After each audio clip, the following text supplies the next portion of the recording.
beautiful night.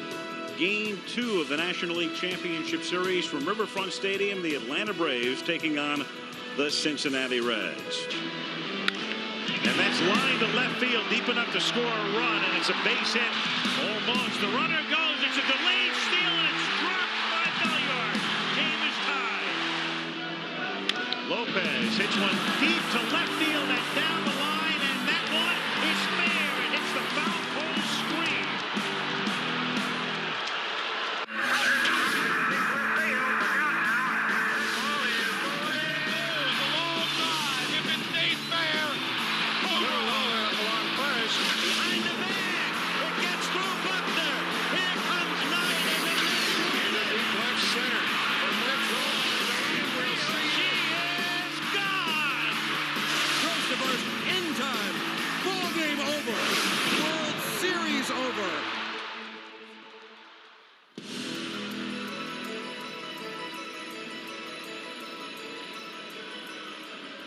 The Reds have an all left-handed rotation for a postseason. We saw Pete Shurik last night. David Wells will pitch Friday in Game 3. And tonight, the lefty John Smiley, who had no decision in Game 2 of the division series at Los Angeles last week, working 6 innings and giving up 2 earned runs and 9 hits. And here is tonight's Budweiser starting lineup for the Atlanta Braves. Marquise Grissom leading off in center. Mark Lemke at second. Chipper Jones at third. Freddie McGriff at first base. David Justice in right. Mike Devereaux, last night's hero, in left. Javier Lopez is the catcher. Rafael Belliard at shortstop. Jeff Blauser with a contusion on his thigh and a tender ankle, so he's out. And John Smoltz will be on the mound. Defensively for Cincinnati, Gant, Howard, and Sanders in the outfield. Branson, Larkin, Boone, and Morris in the infield. Benito Santiago back of the plate, and John Smiley on the mound. Yeah, I think a very important thing you talked about those 2 disastrous starts is it's really not sometimes in postseason about your stuff. It's about how you handle your emotions.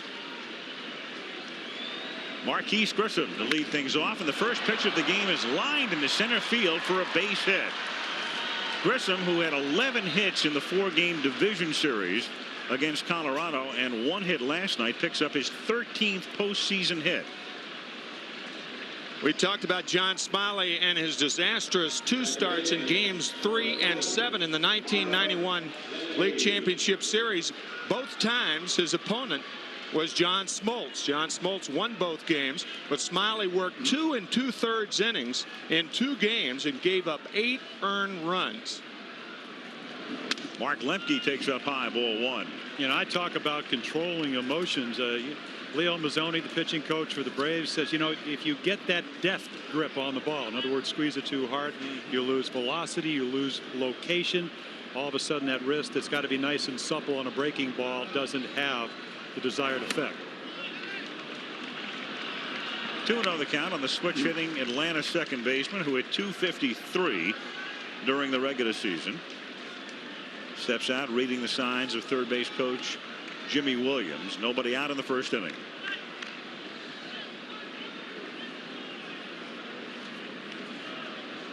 Grissom very fleet at first. There he goes. Good jump. Hits softly back to the box. And Smiley throws him out. So they send the runner.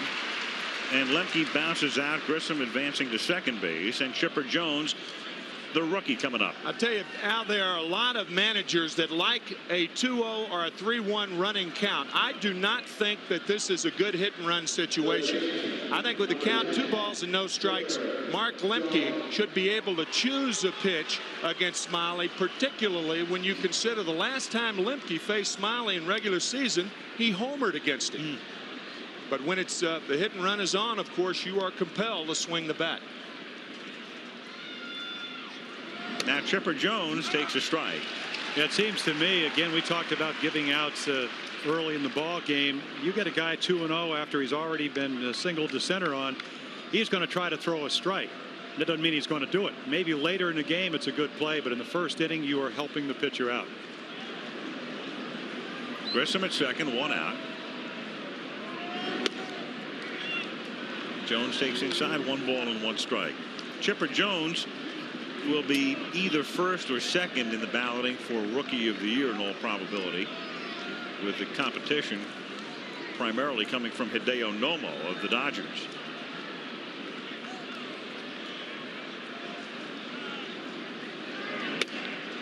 And that's in there. In my opinion, Jones should win it. Oh, yeah, no doubt about it. I think, and I'm not really one that thinks that a pitcher shouldn't be able to win a Rookie of the Year award or a Most Valuable Player award for that matter because he's a pitcher. But Hideo Nomo with a lot of no decisions, 13-7, 23 home runs for Chipper Jones on the year. That's hit softly to shallow right field and will fall in front of Sanders for a base hit. And Grissom was going all the way, so he will score. And then it bounced by Santiago, and down to second goes Jones. Marquise Grissom either would have been a brilliant surveyor in some other life or just got lucky. Because he never looked back. He was going all the way. Well, that's why base runners look back and check the outfielders. He saw that Sanders was too deep. You saw that little peek at Sanders, who saw Grissom running all the way. This is not a good play by Reggie Sanders. He should throw the ball to second base. It's short hop Santiago, and Smiley is not in the proper position to back the play up. He's right next to him. That's one of those plays as a pitcher you want to really circle, because first of all, you don't know if the play is going to be at home. That shouldn't have been. And you overthrow second, you want to be somewhere between home and third. It's a single and an error charge to Sanders on the throw to allow Jones to advance, and McGriff fouls it back. 0-1 on Fred. I got to think that John Smiley did not anticipate a throw being made. I mean, that's how easily Grissom was going to score. Still doesn't. Two wrongs don't make a right. Dave Johnson, in his third and final year as the Reds manager. Ray Knight takes over next year. Fly ball off the bat of McGriff, and a running grab made down the left field line by Ron Gant. A terrific play because he had a long way to run, and he has to think about the bullpen mound.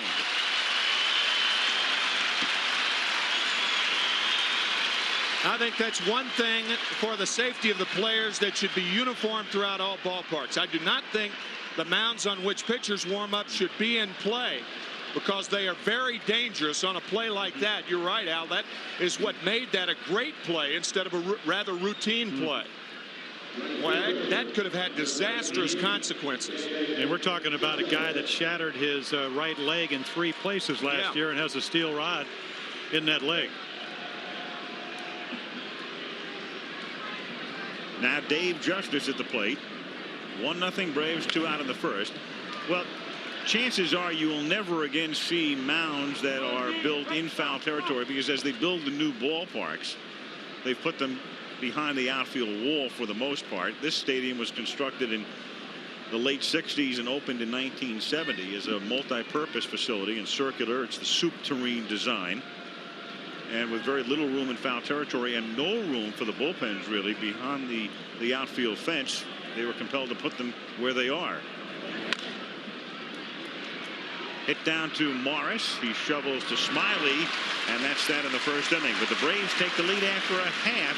Atlanta 1, Cincinnati coming up. Atlanta ahead 1-0 as we go to the bottom of the first inning. John Smoltz on the mound for the Atlanta Braves tonight.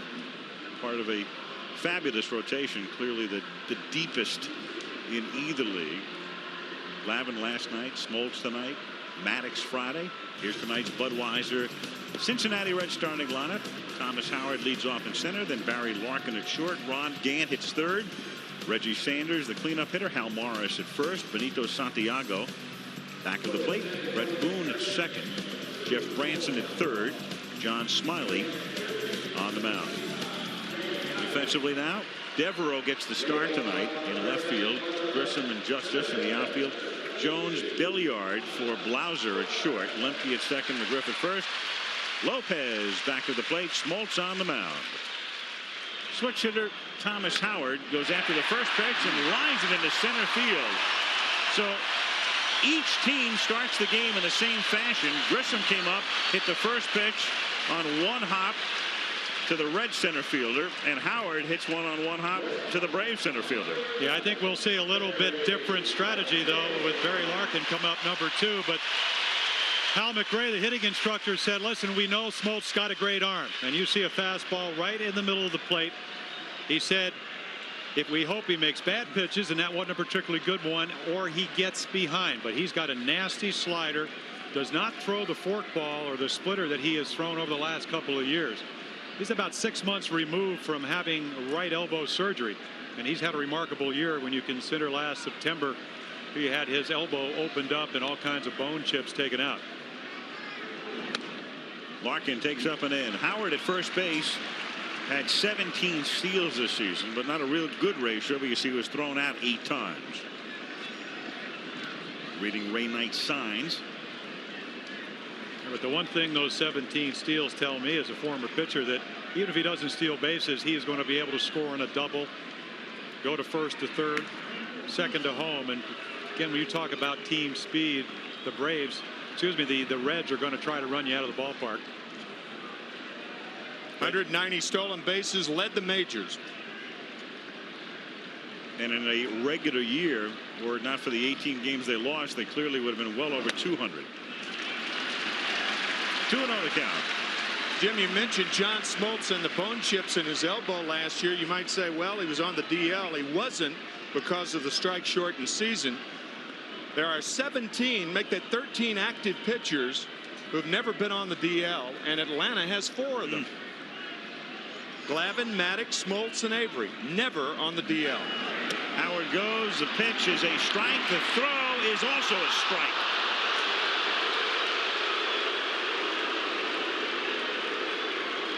Javi Lopez guns him down. Well, Bobby Cox said you give this youngster a chance, and Lopez is in his 2nd full year. And really, they do not steal very much off Smoltz. Only 14 attempts during the regular season. Quick release, good pitch to throw on, and a strong, accurate throw. Consider that 29 starts on the year and only 10 stolen bases against Smoltz. That's about 1 every 3rd game. And only 14 attempts. That's amazing for a right-handed pitcher.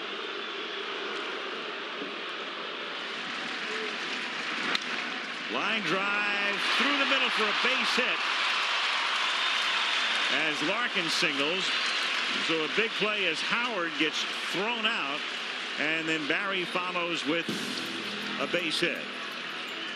Ron Gant, 2 infield singles last night, goes after the first pitch and lifts a lazy fly ball into the glove of David Justice. 2 down. It's funny how baseball works sometimes. Had Thomas Howard not been thrown out at second, Rafael Belliard is cheating towards second base, and this ball would have been a double play ball instead of a base hit for Barry Larkin. Reggie Sanders at the plate, and the Reds need Sanders to get hot because Reggie hit a home run, a big one in game 2 in Los Angeles, but then struck out 5 times in game 3 against LA. Was 0 for 4, hit into a game-ending double play last night, and is 2 for 17 in postseason. I think the appropriate word that Davey Johnson, the manager of the Reds, used was anxious or over anxious. Reggie may be trying, after having a terrific year, a breakthrough year, trying to do too much. 1-1, and the numbers we just showed you indicate that in 34 lifetime at-bats facing Smoltz, he has struck out 15 times. Well, that's that slide ball, that slider that just, I mean, it is nasty. If he gets a good pitch with it, it will start in the middle of the plate and just run very quickly down and away from right-handed batters. 1-2. Now, he's stuck with his fastball so far tonight. He can just eat up right-handed batters. This is that fastball. Smoltz appears to be exploding that fastball both in and away from the right-handers. They're not catching up to it. 1-2. You know, it's an interesting point, Timmy, because in his last start in the division series, he got hurt on 2 sliders. Eric Young hit a hanging slider for a home run. Vinny Castilla of the Rockies hit another one. Well, maybe he doesn't trust it at this point in the game. Not yet. Not yet. And down goes Sanders. Now 2 for 18 in postseason play. Atlanta 1, Cincinnati nothing. Top of the second inning at Riverfront Stadium in Cincinnati on a very balmy evening. Game 2 of the National League Championship Series. The Smoltz Smiley matchups in the 1991 playoffs. Game 3, Smoltz and the Braves winning 10-3, and in the deciding game, Smoltz winning that one 4-0. And you may remember that series, the National League Championship Series in '91. The Atlanta Braves went back to Pittsburgh, trailing 3-2, and Pittsburgh didn't score a run in Game 6 or 7. Avery shut them out in Game 6, Smoltz in Game 7, and that's what the Atlanta Brave pitching staff can do to a team. They can shut them down. Mike Devereaux foul tips it at the plate. That's the year that the Braves go to the World Series against Minnesota. And the 7th game goes to a 10th inning, and the Twins win their 2nd world title in 4 years.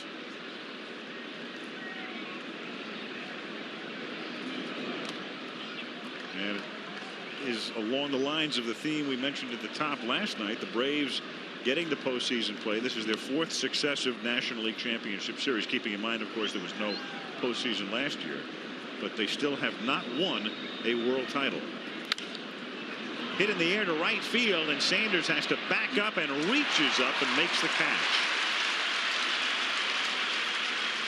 Last night's star Devereaux lines out to right, 1 gone in the 2nd inning, and Javi Lopez comes up. You know, I talked to the pitching coach of Cincinnati about John Smiley, and we talked about Smoltz coming off elbow surgery in '93. Smiley with a similar problem, bone spur in his elbow, but he said he's a much more accomplished pitcher. And again, I mean, the numbers show that. Came up a little, cut fastball, great changeup, very much like Pete Sherrick. Good breaking ball. He'll run the fastball away with 2 seams, ride it with 4. Hit down to short off the bat of Lopez, and Javi gone. Quickly 2 gone. Rafael Belliard coming to the plate. It's funny how both Ohio teams have the same predicament tonight. Right. The Reds at home, if they lose, would be down 2-0, going to face Maddox in Atlanta as you look at Ray Knight.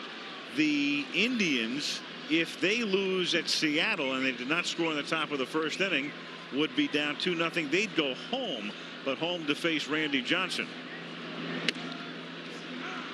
Strike to Belliard, 0-1.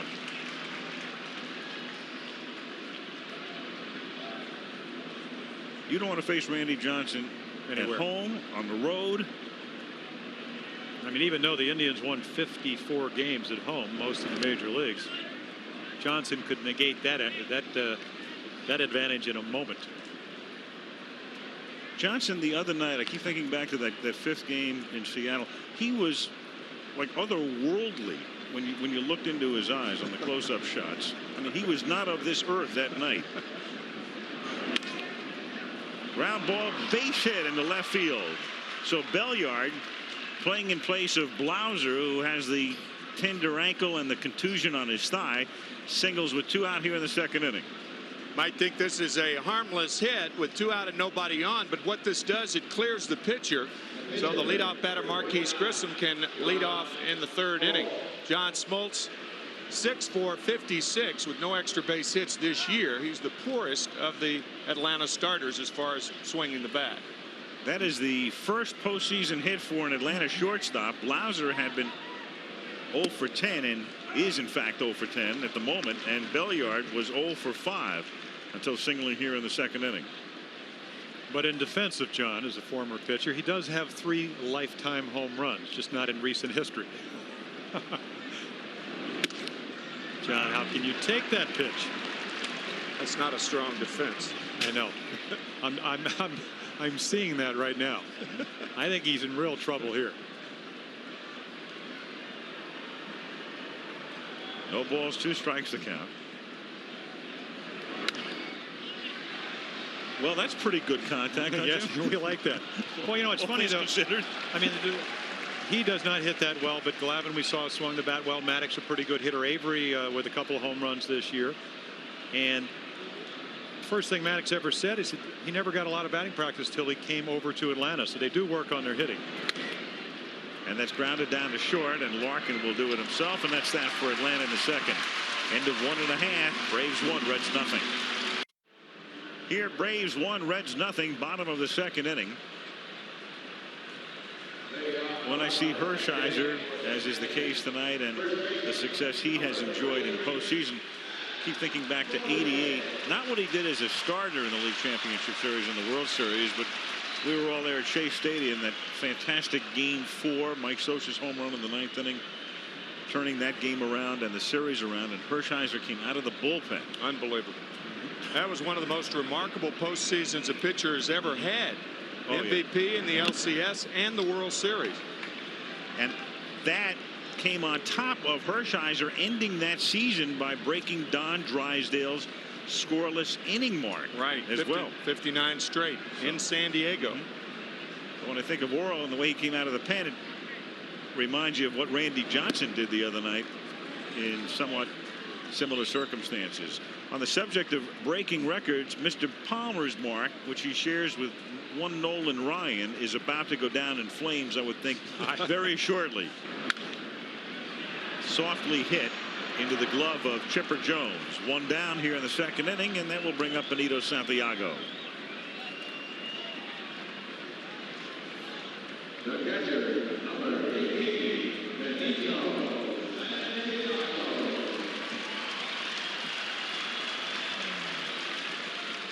Benito Santiago, 1 for 3 last night. Hit .286 during the regular season.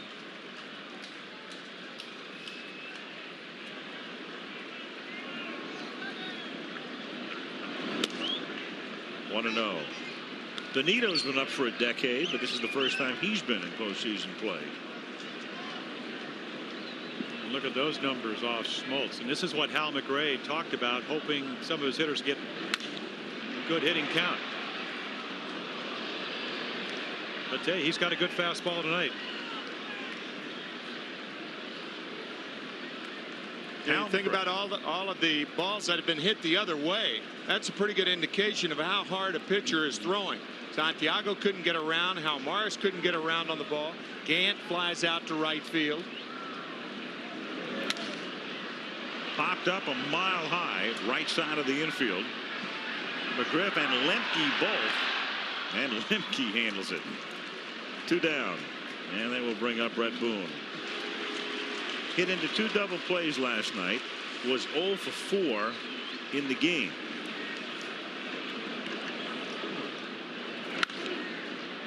Grounded to short. Belliard takes care of him. 3 up and 3 down to the third at Riverfront. 1-0 Atlanta. One of the excuses being bandied about for the small crowd last night was that it was a school night. But not for those kids. Another excuse by the Reds was that it was tall stacks here in the Cincinnati area. That is a reach. As Grissom swings and misses, the tall stacks are the river boats, a festival that they've had from time to time here out on the banks of the Ohio. Very close to where the center field section of Riverfront Stadium would be. But another reason might be, as you take a look at Suspension Bridge, which is the actual name of that bridge, in addition to being generically a suspension bridge, crossing the Ohio River. As it's popped up left side of the infield, Barry Larkin is there. 1 down. Well, you're going to go all the way. You better have a good bench. And the Braves have it, as do the Cincinnati Reds. A lot of depth. 1 out, bases empty, 3rd inning. Atlanta leading 1-0. That's a little looper off the end of the bat on a couple of hops to deep second, and Boone throws him out. So Lemke cues one, spins it off to the right side. 2 down here in the 3rd inning.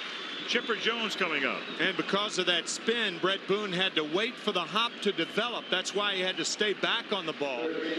The right side of the infield, you can afford to do something like this. Wait for the hop to develop. You don't have to charge it because it's a short throw. 2 out, bases empty. Chipper Jones singled in the 1st inning. Strike on 1.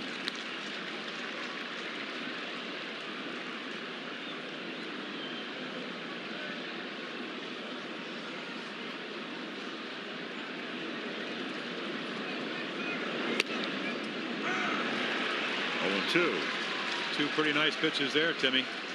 Cutter in, fastball right on the black, very much like Schurik did for the Reds last night.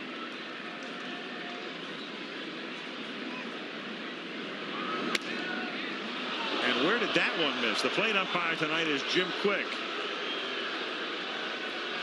Well, strike zone a lot smaller, both National League and American League, and I believe that ball was over the plate just a little bit too high for Jim Quick.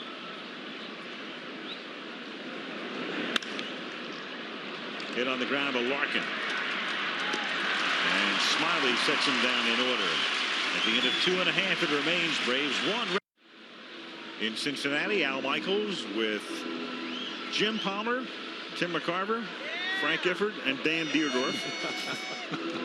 At all? I had to stop for a second. Your name again, sir? T-Mac, that's it. Davey Johnson. You know, Cincinnati has been that's a reasonable question. Where are you? But Cincinnati has been a very eventful city for Davey Johnson. You may remember that he was fired here when the Mets were playing in Cincinnati in May of 1990. And now, even if he goes all the way to win the World Series, he will also have to step aside. So Cincy has not been that nice a town as far as he's concerned. It's a done deal. Ray Knight takes over next year as Jeff Branson leads off in the bottom of the 3rd. Branson, Smiley, and Howard, the 8, 9, and 1 hitters. Mark Lewis platoons with Branson. Lewis playing against the lefties and Branson against the righties. Broken bat again, and a little looper to the second baseman Lemke. 1 out. Again, that's the 4th broken bat through the first 8 hitters. And again, indicative of how hard Smoltz is throwing. Either that or lousy forests. I think another thing to me is also great movement. You know, it's really hard to get a good read and get the ball in the good part of the bat. Smiley, a little bouncer towards second. Belliard on the run. 2 down. So the first 2 Reds got hits. But Howard was thrown out trying to steal. Smoltz has retired 7 straight, and Howard coming up. Well, Rafael Belliard, 1 error each year over the last 3 years, and that's at about 212 games. So Blauser, who's the regular shortstop, struggling with the bat, injuries all year long, doesn't play, and you got a guy that's not going to hurt you defensively already with a base hit tonight.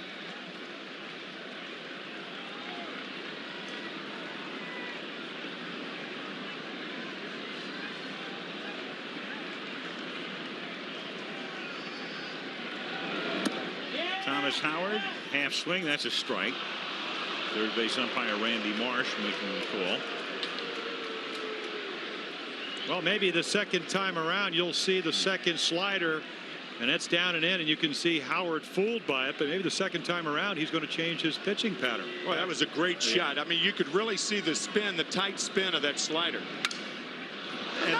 Another shattered. Not only are they breaking bats, that one is sawed off in half. And that was the case on a number of broken bats last night. 0-2 the count. Well, a criminologist's term is breaking and entering. Well, what Smoltz is doing, he's entering and breaking. Yeah, there's a term in baseball, you don't let that guy get into your kitchen. In other words, inside. He's been in a few pantries tonight. He has. Where they keep the canned goods.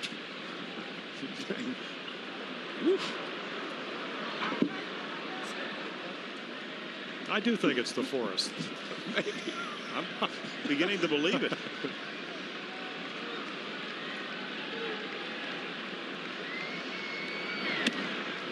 Backs him off.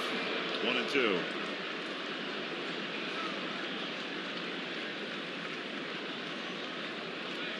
Two out, bases empty. Atlanta leading 1-0. 2-2. Jim Quick, the plate umpire. Danny DeMuth at first, Jerry Davis at second, Randy Marsh at third, Jerry Crawford down the line in left, and Paul Runge down the line in right. 2-2.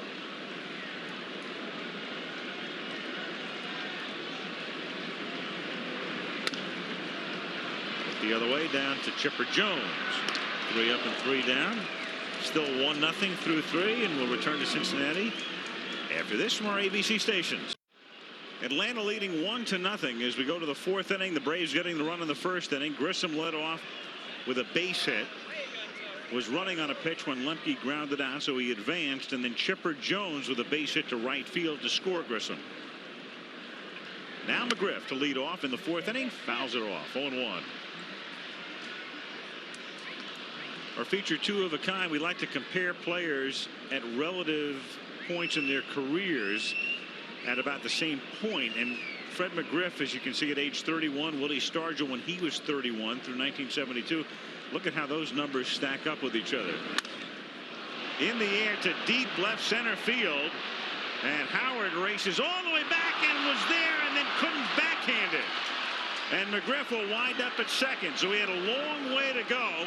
And Thomas Howard got there and tried to backhand it and dropped it. I think Ron Gant should have called him off the play because the ball is tailing back to Gant and going away from Howard.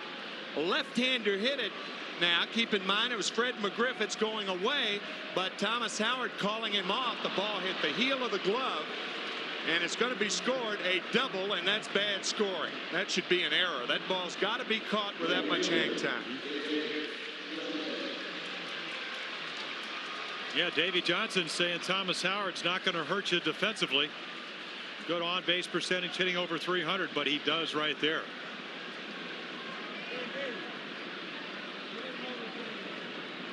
Dave Justice hits one down the right field line and right into the corner, and it stays in fair territory for Sanders to make the catch, and over to third goes McGriff. Justice hitting it right down the line, didn't hook at all, and Reggie Sanders goes toward the corner where there's no room in foul ground and makes the catch.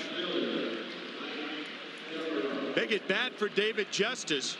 Sanders staying right with it, but McGriff going easily to third. And now the Reds here in the 4th inning, they really have to play the infield in. Yeah, I got to think, especially with Smoltz on the mound, as we mentioned in the opening, 3-0 this year with an ERA of about 2.87.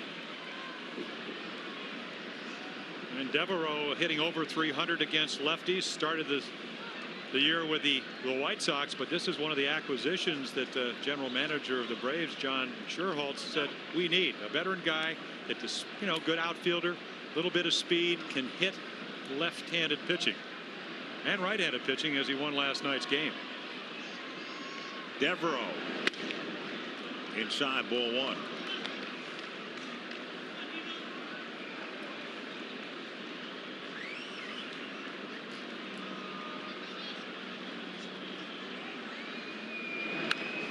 Swing foul, and the count 1 ball and 1 strike. They've said for years that on the artificial surface you don't have to play all the way in because the ball gets to you more quickly. And as you see, Barry Larkin about halfway. All the other infielders are in. Fred McGriff is not a fast runner, so Larkin feels that on a relatively sharp hit ground ball he can get it.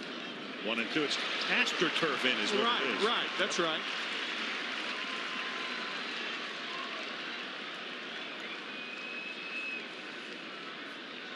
Bobby Cox last night managed his 10th postseason extra inning game.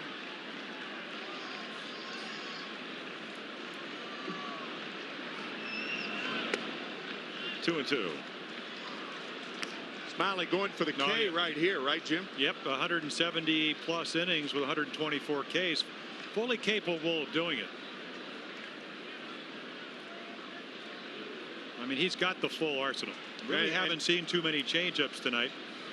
Devereaux, the type of hitter you were saying last night that you cannot pitch him out over the plate and expect to get him out. Good high ball hitter out over the plate. They're going to go away. Just away. It was close, Davey. That's the best analysis of that pitch possible. Well, he hits the glove, but the glove's off the plate. Not by much. And that's line to left field, deep enough to score a run, and it's a base hit over the head of Gant. Devereaux on his way to second, and in there with a double as Atlanta takes a 2-0 lead.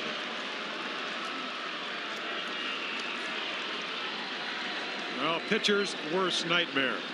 Trying to make a good pitch, need a pop up, maybe a weak grounder, hopefully a strikeout, and you hang a changeup to a high ball hitter, and you don't get a good result. High circle change will find the outfielders circling, and that's what that one did, right up in his eyes. And Gant couldn't catch up to it. Well, the amazing thing about Mike Devereaux, he uses about a 36-ounce bat. And it seems that he's quick enough and strong enough to hit the ball out over the plate, but because of the bigness of the bat, also strong enough to kind of wait on the breaking ball, especially if you make a mistake. Lopez takes a strike. 1-1. 2-0 Atlanta in the fourth inning. And remember, the Reds go down to Atlanta for Game 3 Friday night and get Greg Maddux. Davey Johnson counters with David Wells, another lefty. Lopez, I guess the designated catcher is what we would call him for Glavine and for Smoltz, and the Reds will get busy in the bullpen with Dave Berba getting up. Charlie O'Brien is the other catcher, but Lopez was red hot in the second half this year. He hit .361 after the All-Star break, and he punches that one to right field, and Reggie Sanders almost jumped too early but comes down with it, and Devereaux goes to third. I mean, Reggie Sanders had to be Michael Jordan to stay in the air and haul that one in. Air Sanders. Yes. I'll tell you, one of the best right fielders in the National League. He shows it right there. I'll tell you, hard to tell from up here. That ball could have knuckled. We know that most likely it might have sliced a little bit. You don't see very many outfielders catch the ball after they leap when they are descending, but he was coming down and caught it. Yeah, that's usually what you see from an infielder. You know, very difficult to sometimes judge how hard a ball's hit. Well, a decision is descending on Davey Johnson. Do you walk Belliard? He singled his first time up. John Smoltz with only 6 hits on the year. And they work on him, and he loops it to short, so they get away with it. That means the pitcher leads off in the fifth. But the Braves get another run and lead 2-0 in the middle. Bottom of the fourth inning, Atlanta leading 2-0, and Barry Larkin to lead things off. Then Gant and Sanders. Larkin singled in the first inning. Postseason average reflected there, 8 for 19. And one of Barry Larkin's biggest fans is the Atlanta manager, Bobby Cox. Bobby Cox saying that in his experience, the only shortstop that he has seen better than Larkin is Luis Aparicio. I thought it was very interesting. He put Aparicio on top, Larkin second, and then listed Davey Concepcion in front of Ozzie Smith. Highest batting averages for shortstops through the years. Honus Wagner at the very top, and Larkin on a pretty illustrious list. A broken bat, one hopper back to the mound, one down. Then it will bring up Ron Ginn, and there they are, Archie Vaughn and Joe Sewell. Pretty good names up there. Well, 5 of those 6 are in the Hall of Fame. Wagner, Vaughn, Sewell, Appling, Cronin. Ed McKean played at the turn of the century. Unbelievable numbers for a largely defensive position. Shortstop. Gant hits it softly toward third. Jones on the run. 2 down, and that will bring up Reggie Sanders. What a catchy ditty that is behind us, huh?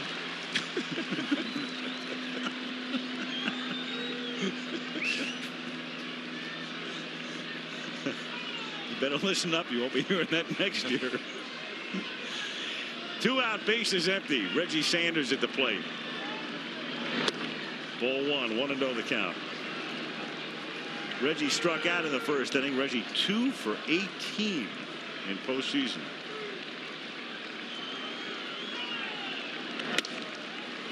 We talked last night about how a fastball pitcher should try to pitch Reggie Sanders above the hands. If you don't know whether a guy's a low ball or a high ball hitter, look at his hands and you can tell. Reggie Sanders, because his hands are that low, can never get on top of a high fastball. Eric Davis the same way, and when Reggie Sanders came up, he was compared with Eric Davis, as a matter of fact. Yeah, Barry Larkin saying he did not fall prey to trying to maybe overachieve, but he's doing that in this series. I mean, he's trying to hit home runs, it seems, and pulling off on every swing. 2-2. See, when you I mean, again, I guess pitch 4,000 innings to me, but it's a good point. When you hold your hands that low, especially inside, you cannot get the bat on the ball. Nope. Very tough. Sanders has struck out 11 times in postseason. Make it a dozen. And Smoltz ties Palmer's and Ryan's LCS strikeout mark there. To the 5th we go to. Lots of empty seats tonight. That was the case last night. And I asked Marge Schott, the Reds owner, for her reaction to last night's 18,000 empty seats. Well, I very seldom watch the games. You know, you get real pessimistic when you're in baseball and but you're doing everything. And I watched the Seattle game in that loaded stadium and everything, you know, and then I was very disappointed. I was happy the first time we played here. We had a great crowd, but I was disappointed last night. I really was, because, you know, it's a playoff. The only thing is, see, we don't draw so much from Cincinnati, only maybe 15%. We draw from all the surrounding states, maybe 7 to 10 states.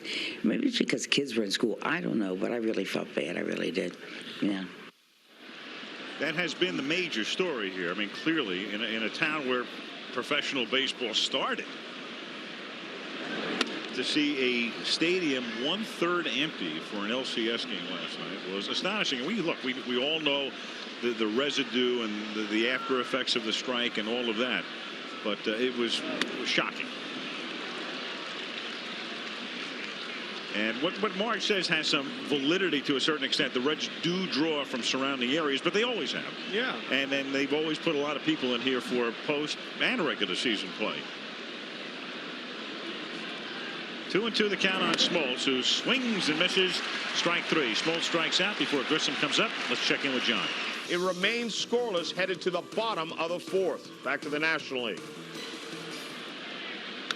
And here with 1 out and the bases empty, Marquise Grissom at the plate has singled and popped out.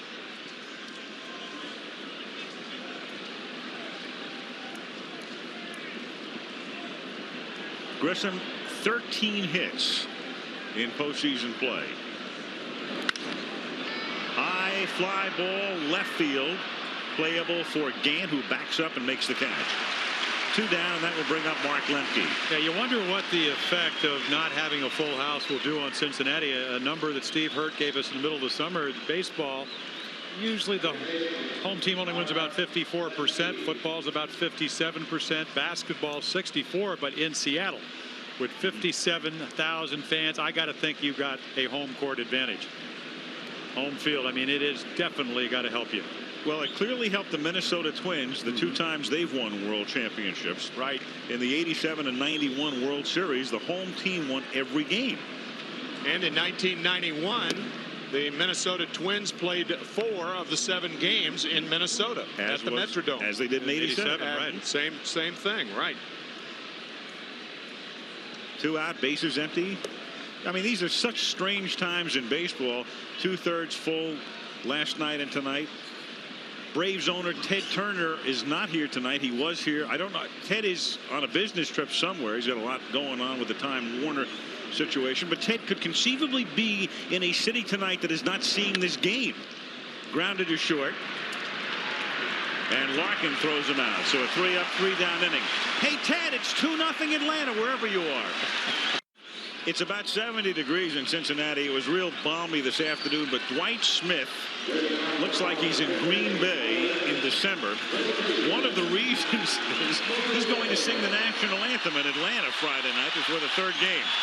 So like Pavarotti, that's right, taking care of those pipes.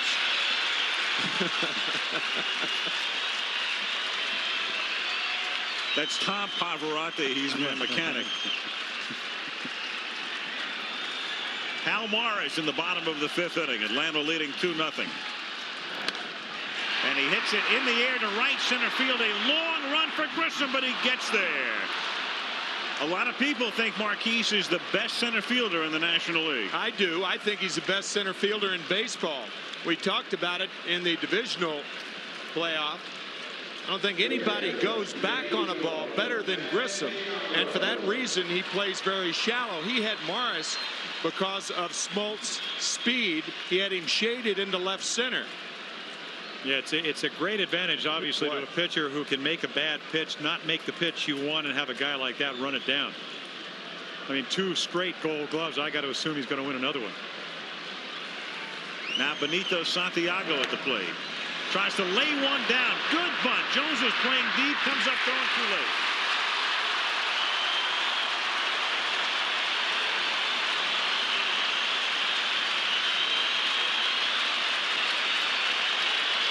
Good play. Oh, yeah. Well, if you can't hit him, you better try something different. You look at the third baseman, you could see how far back Chipper Jones was. And as good an infielder as he is, former shortstop, he can't do anything but make a belated throw. Not a great bunt, but certainly good enough with good speed for Santiago to beat it out. Smart baseball. Smoltz had retired 12 straight, and only 2 balls had been hit out of the infield since the Reds started the game with successive singles. Now another bunt by Boone, barehanded by Smoltz, and McGriff can't dig it out. It rolls down toward the bullpen, and down to third base goes Santiago. What a play Smoltz made to come up with the ball. If he had thrown him out, that would have been an all-time classic. The problem was he reached the ball so quickly that he got the ball in the palm of his hand instead of the 2 fingers and threw it to McGriff like that. That's a palm ball he throws to first. Bouncing by Fred. Had that ball hit on the turf, it's a truer hop, and McGriff possibly could have caught it. So a throwing error on Smoltz on 2 straight bunts.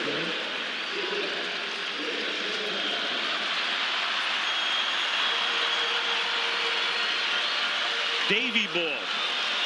I'm thinking of Gene Mauch. That ball just hitting a footprint. And McGriff, whose jazz does for a big guy, very, very soft hands, unable to come up with it. Atlanta not replacing their divots. No. Now Branson, infield double play depth. Braves lead 2-0. Dave Burba throwing in the Cincinnati bullpen. 1-0, and Lenny Harris has come out on deck. It's postseason. If this was May, you'd probably see the pitcher hit here. Yeah. But it's October, and it's the 5th inning, and you're down 1-0, and you're down 2-0 in game 2, and you've got Harris on deck and Burba in the pen. You saw the splitter from Smoltz on the first pitch to Branson. 84 wild pitches in the 90s, far and away the most by any pitcher in the majors. 2-0. Well, he's going to pitch him very carefully because Branson is 6 for 18 lifetime with 2 dingers. The other side of the coin, Smoltz this year, I mean, he's been terrific. Runners in scoring position, the league is only hitting .207, but you don't have to get a base hit here to score a run.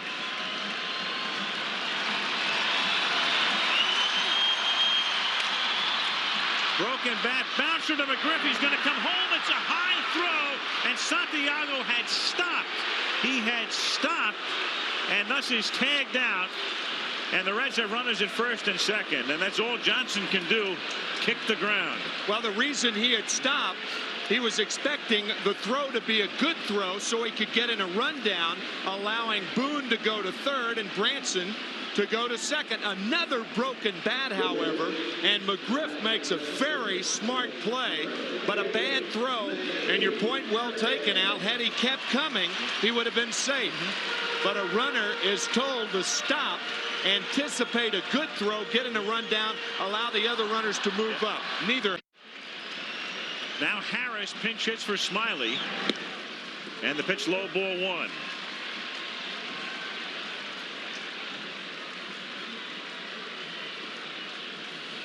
And those same numbers we told you, 207 in scoring position, applies with runners in scoring position and 2 outs.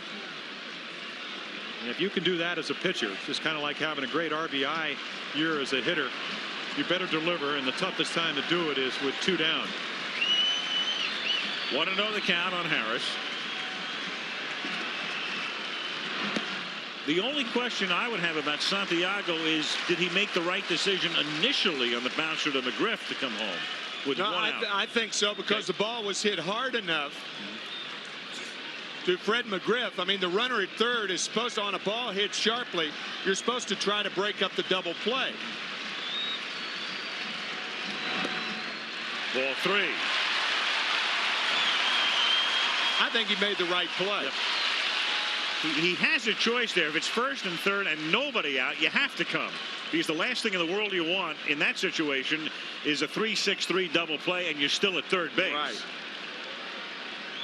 With 1 out, I think different dynamics. I think you credit McGriff there instead of laying the fault on Santiago. I think McGriff made a good play by coming home instead of trying to go for the double play.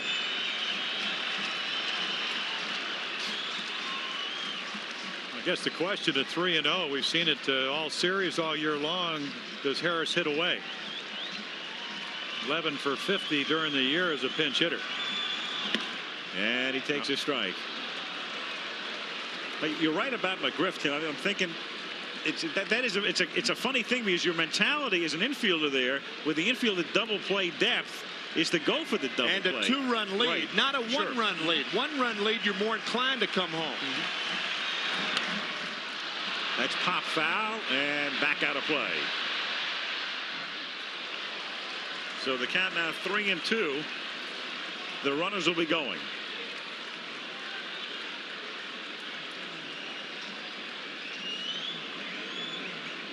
Boone at second and Branson at first.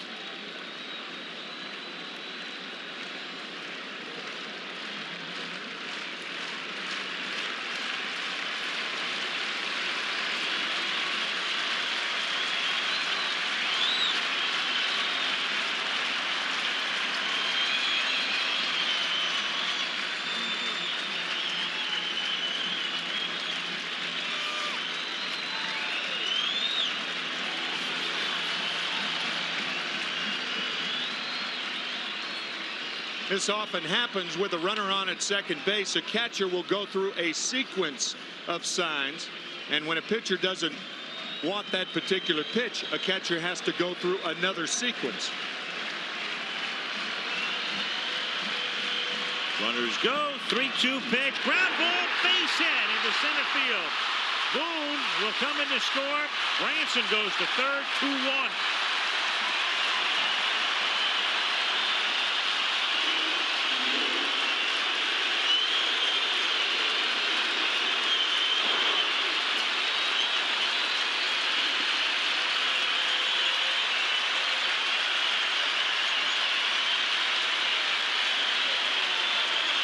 Three-two breaking ball by Smoltz. Down, but right down in the middle of the plate, and Lenny Harris making Davey Johnson very, very happy. And you can see the intensity. Nothing like a 2-out hit to keep the rally going. Now to Thomas Howard, the leadoff hitter. High, ball 1.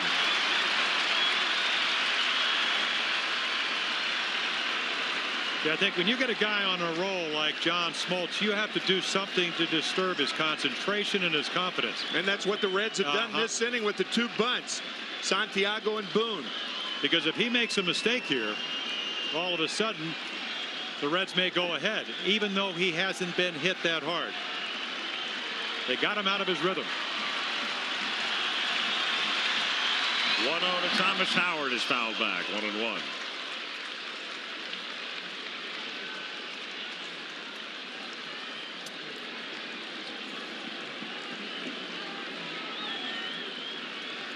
Not very productive was Howard in these situations. Burba finished warming up.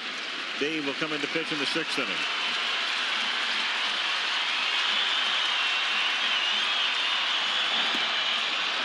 Two and one. Remember what we told you when Santiago was on at third base. 84 wild pitches in the 90s. He had 13 this year.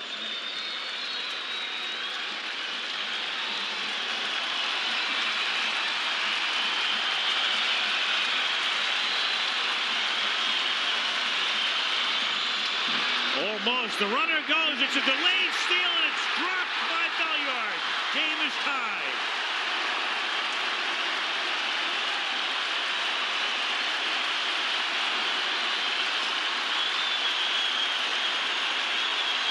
On a 2-1 pitch, they pull off the delayed steal. With Harris running, the throw goes through. Belliard drops it. Well, because of the location of this pitch, Lopez should eat the ball. There's no way he should make that throw. Usually with runners on at first and third, you look the runner back at third. He not only had a poor pitch to handle, he didn't look the runner back. You've got to eat that ball. You can't make this throw. Dropped by Belliard, but even had he come up with it, no chance for Branson. And that's ball 4. Think about this inning. 2 bunt base hits and then a double steal to score the second run to tie it. Branson credited with a steal of home. Right. It is the first time in National League Championship Series play that home plate has ever been stolen. And they've been playing these series since 1969. Barry Larkin with 2 out and 2 on. In fact, the only other time in an LCS game home plate was stolen was by Reggie Jackson at Detroit in 1972 on the play on which I believe he hurt himself so severely he missed the World Series.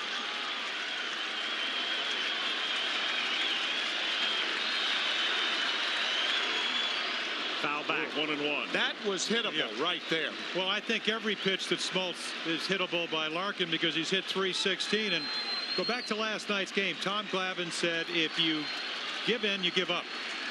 And even though you have runners at first and second, look at the cut right here. I mean, right down the middle, Larkin just missed it. So you still make your choice. Do you pitch to Larkin or Gant? 1-2. See, Glavine would not give in even if he had to load the bases. Smoltz, not quite as good a control, hasn't had the success as Tom Glavine. He may go right after Larkin. I don't think the thinking apparatus of a John Smoltz is going to ever be like Tom Glavine. No. You're talking a guy who spots the ball as opposed to a guy who overpowers the ball.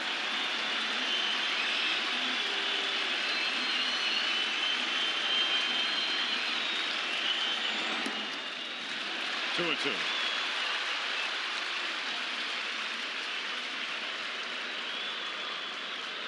Score is 2-2. 2 balls, 2 strikes, 2 out, 2 on in the 5th inning of Game 2.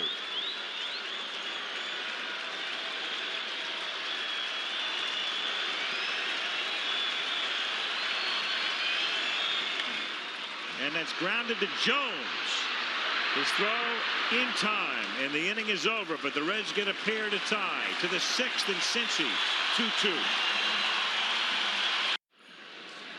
Dave Burba comes on in relief here in the 6th inning as the Reds tie it with 2 in the 5th.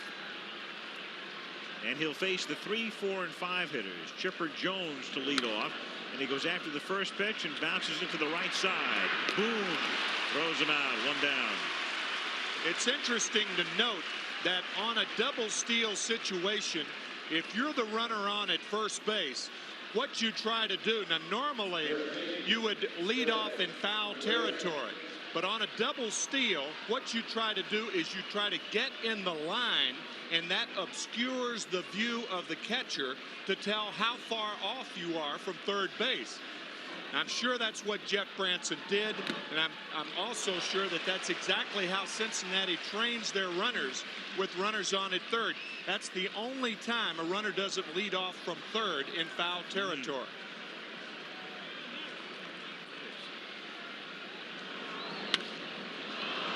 In the air to deep right center field. Howard goes back, leaps, and mistimes it.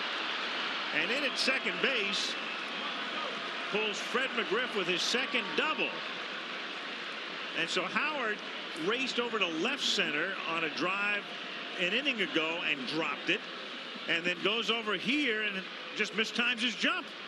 We have seen 2 mistimed jumps by Cincinnati outfielders. First, Reggie Sanders, he goes by the ball. The ball goes to the left of his glove in your screen. So it's going to be another double for Fred McGriff. And both of them, McGriff hit the ball to left center field. Both balls should have been caught. Now, granted, it's not a routine play, particularly the last one, but that ball's got to be handled. Howard platoons in center field as the first pitch is taken for a strike. Jerome Walton plays center these days against lefties, as was the case last night, but their best center fielder comes off the bench. That's Darren Lewis, who made that spectacular grab last night. He's won a couple of Gold Gloves. And it's a tie game and too early to have him out there. 1-1. We were talking about it last night, the fact that the Reds are the best defensive team in the league, and they get even better when they have the lead, because they're able to bring in Darren Lewis. And very often what they'll do is move Jerome Walton to left field and take Ron Gant out as well, as they did last night.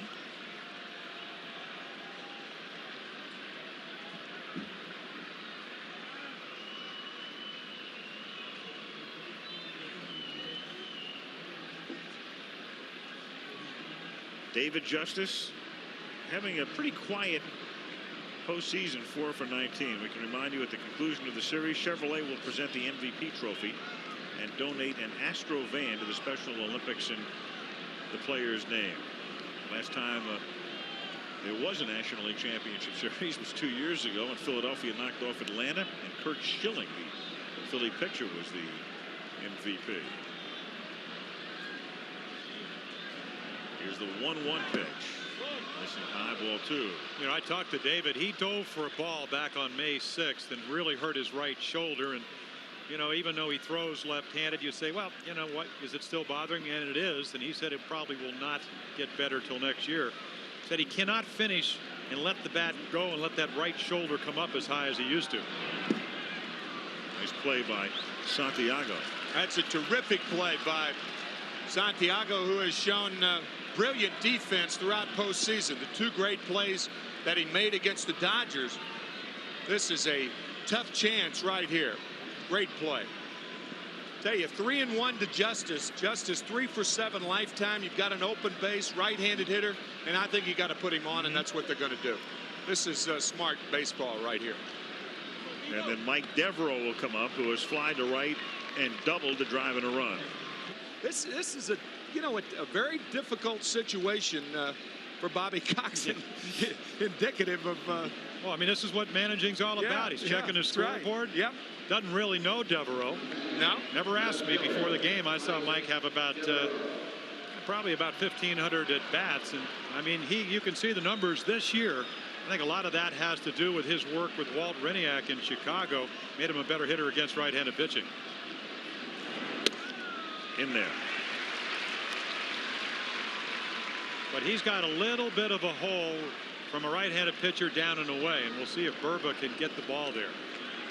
A lot of double plays Devereaux has hit in over the years if he has to reach for something low and away. Instead, he comes inside. That hole, folks, by the way, is universal. Yes, it is.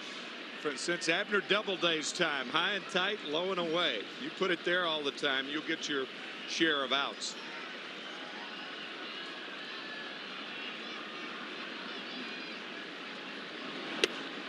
Low and away. Just missing. Freddie McGriff at second. David Justice at first. 1 out. 6th inning. 2-2.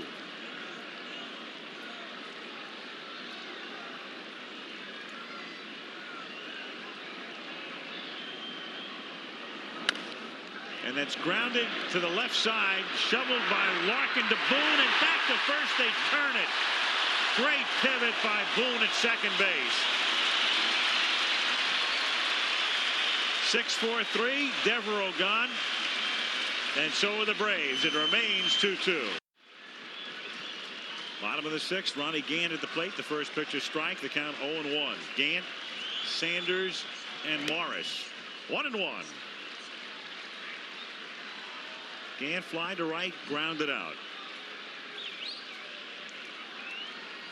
Well, this is the situation that Hal McRae, the batting instructor for the Reds, said this is where we'd like to have Smoltz get behind or make a mistake to a power guy. And if you look at the numbers, Gant 2 for 11 lifetime, but with 1 home runs in a 2-2 ball game, 6th inning. Those are the type of guys you worry about.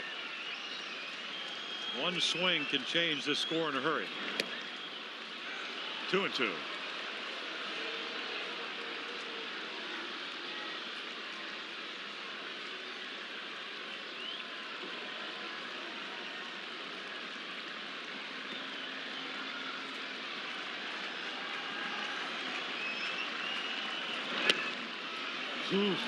Ball 3.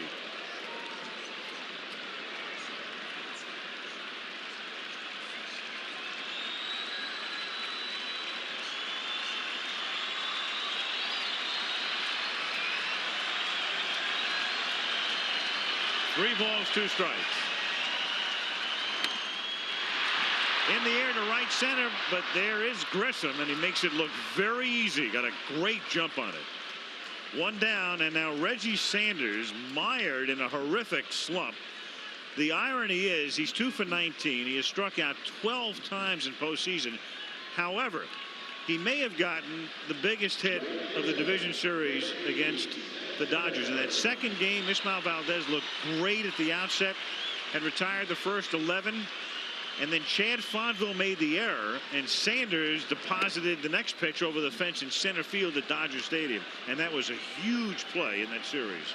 He hit a high curveball, but it seems tonight Smoltz has just been pounding him with fastball.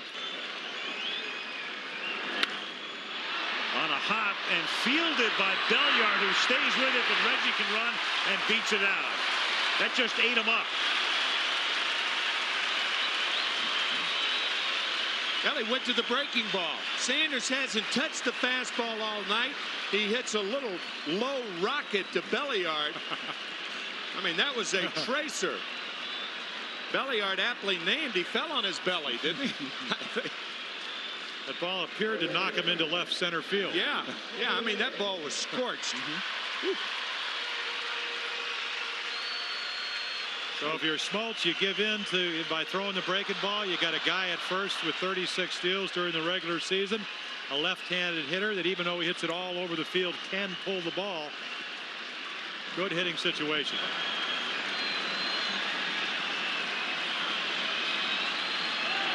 Sanders goes, and it's driven to right field, and it's caught by Justice. And Sanders has to race back to first base. Speed begot power right there, but just not enough power. He got on top of the fastball and couldn't get the lift necessary to hit the ball out of the ballpark. Sanders running a fastball and a free swing. That's how hitters talk that 2-0-3-1 pitch with Sanders running. Once again, the speed being the fuse that ignites the power, just not deep enough. Yeah, Smoltz got real lucky. I mean, that's all you could do as a hitter. Hit it as hard as you can. Can't always control the altitude. Santiago with 2 out. Popped out single. I still think you got to run here. Why not take a shot? I do too. Absolutely. And I'm sure that Davey Johnson's thinking the same thing. If you get a good jump, go. That's fouled back in the count. 0-2. Brad Klontz and Pedro Borbon throwing in the Atlanta pen.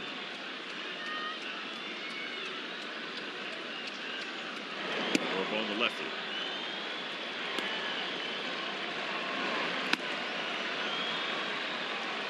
No balls, 2 strikes. Braves got a run in the first inning tonight. Chipper Jones drove in Marquise Grissom. They made it 2-0 in the fourth on doubles by McGriff and Devereaux. But the Reds, in the fifth inning that began with 2 bunt singles, scored twice to tie it. Runner goes, they pitch out, throw from Lopez, right there. So the Reds are done in the. Here in Cincinnati, Javi Lopez starts the 7th inning. And Dave Burba out in front, no balls and 2 strikes. Lopez, Belliard, and Smoltz. Game tie 2-2. Total is identical, 2-6-1. Lopez has grounded to short, fly to right. We were musing before, wondering with this regional concept for the LCS if Ted Turner had the game available to him. Well, as it turns out, Ted is not in a market that's receiving this game over the air. But how dumb do I have to be to think that Ted might not have access to a satellite transmission? So Ted has called, we understand, to say he is watching the game from New York. No doubt on, I would guess, maybe satellite F1 transponder 6, which is the integrated feed from Denver's ABC affiliate. Just a guess. 2-2. Not pay-per-view. No.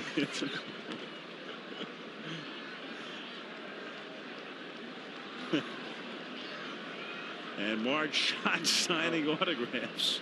I mean, you would think that somebody that has access to Jane Fonda would be able to get this game. Don't you think? Well, that's. I'm speechless. I'm speechless in Cincinnati.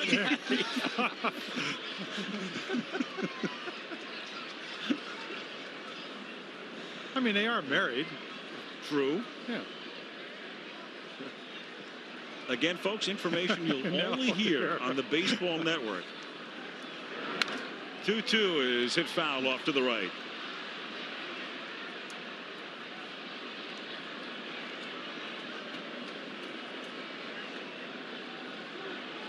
We're dealing with 2 dishes here.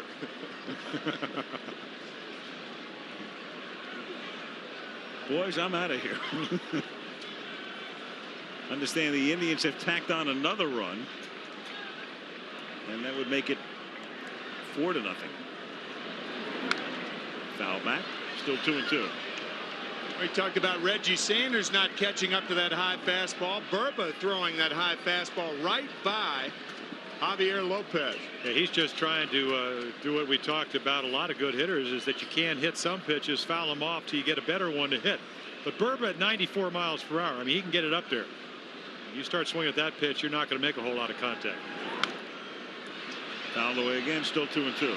Jim, you talk about it a lot, and it's a very good point about speeding up a hitter's bat. If he can't get on top of that pitch, why throw the slower breaking ball and allow the bat head to be extended? I think you got to go real slow, and that means either a big curve ball or maybe a fork ball or something off speed, a changeup, but not a slider. Grounded down to Barry Larkin. 1 up, 1 down. Here, 1 out, and the base is empty. And Rafael Belliard, who has singled and popped out.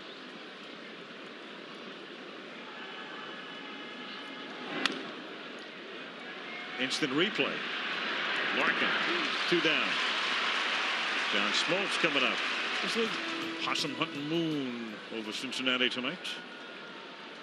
John Smoltz lines one into right center field, a base hit and maybe more, and cut off very nicely by Sanders to hold him to a single. Nice play by Reggie. And John Smoltz, if he weren't a pitcher, would have either been thrown out stretching a single into a double or trying to, or been on second base. 2 outs, nobody on. John Smoltz with the opportunity for his first extra base hit of the year. But watch this play by Sanders.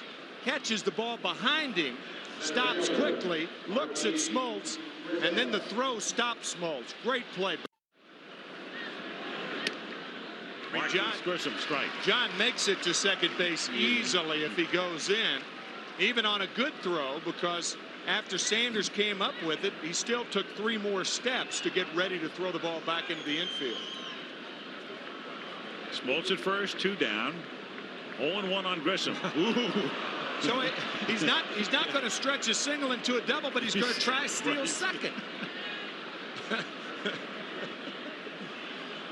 Taking off then.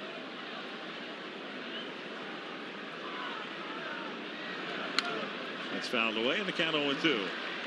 What was he thinking there? Well, Morris was a couple of steps behind him, and as all former world-class athletes would think about, you're going to give you the stolen base, take it. Should have been there anyway. Why not? It's even though it's one of those recurring nightmares, if you ever try to steal a base, you better make it. How many steals did you have in your career, James? I don't know. That's Steve Hurt knows that. Did you try to? No. Yeah, I used to pinch run a lot early in my career. That's true. Yeah. Then I got good, and they didn't want to get me hurt. But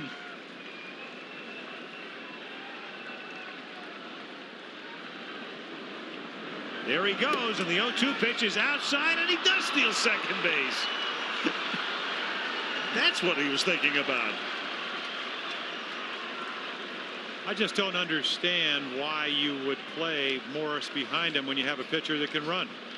I mean, Grissom is not a guy that's like a left-handed pull hitter. Bad pitch to handle for Santiago, but you know, with John Smoltz, I guess the Reds are thinking, well, that fake break, there's no way he's going to try to run here. But he showed that he wasn't kidding. Absolutely. The Reds have to be thinking, here's a guy who's just pitched 6 innings, was probably up near 80 to 90 pitches. Right. Has just sprinted to first base and taken a wide turn, and he's not going to be running to try to wind himself even further. Yeah. But he did. Now Davey Johnson saying, please get Grissom out. In the 1991 National League Championship Series, Smoltz had a stolen base against Pittsburgh in Game 3. Well, you can't say it's poor scouting on Cincinnati's part. Right. 2-2 is in the dirt. Smoltz will go to third. And Burba was slow and coming down off the mound. Smoltz took the turn at third. And for half a second thought about coming home. This ball hitting in front of the plate. It looked like a breaking ball. It was a slider. Off the mask of Santiago. Right off the mask. And that gave it the elevation needed. And Smoltz at third base. And aims on coming home. So the go-ahead run is 90 feet away. The count on Grissom is 3-2. On deck is Lemke. And it's ball 4. Runners at first and third with 2 gone in the 7th inning. And Lemke coming up.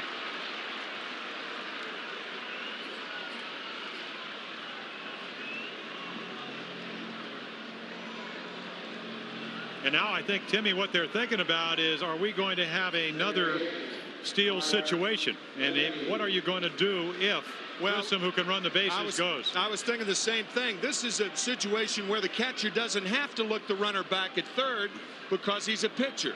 And a pitcher's not an experienced base runner, even though Smoltz did steal second. So right now, if Grissom goes, you act as though nobody is on third. Xavier Hernandez throwing in the Cincinnati bullpen. The X-Man. And don't think that 58-foot slider has not taken that pitch away from Burba. He hadn't thrown another breaking ball since. And that's ball 4 to load them up for Chipper Jones. So the inning starts innocently enough. 2 grounders to short. But then Smoltz with a line single to right and a steal into third on the wild pitch. And 2 walks, and they're loaded up for the rookie. Go-ahead runs batted in this season. Barry Bonds had 38. And there was Chipper Jones, 4th on the list. And that's including both leagues. You know what I'm talking about, Jim? Now he's thrown 4 straight balls to a number 2 hitter. And now he's got a power hitter. He's got to throw the fastball. I mean, now it's even more imperative that he throw fastball strike. And Jones, 23 dingers, home runs on the year, 20 from this side. And he hits a ground ball down to Morris. Well, they gave everybody a thrill, but the Reds get out of the inning. Braves lead them loaded. 2-2. And back here in Cincinnati, We go to the bottom of the 7th inning. This is a series that a lot of people thought would go 7 games, and it may very well go 7 games. The first game very tight, this one as well. And I think the way the games have been going are about the way everybody thought they would, that pitching would dominate, and so far it has. That's right. I always wonder. I mean, it's the age-old adage: does good pitching stop good hitting? And in this series, so far, it has.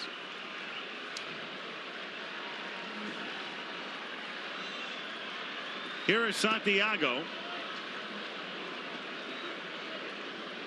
leading off in the bottom of the 7th inning. Santiago, Boone, and Branson.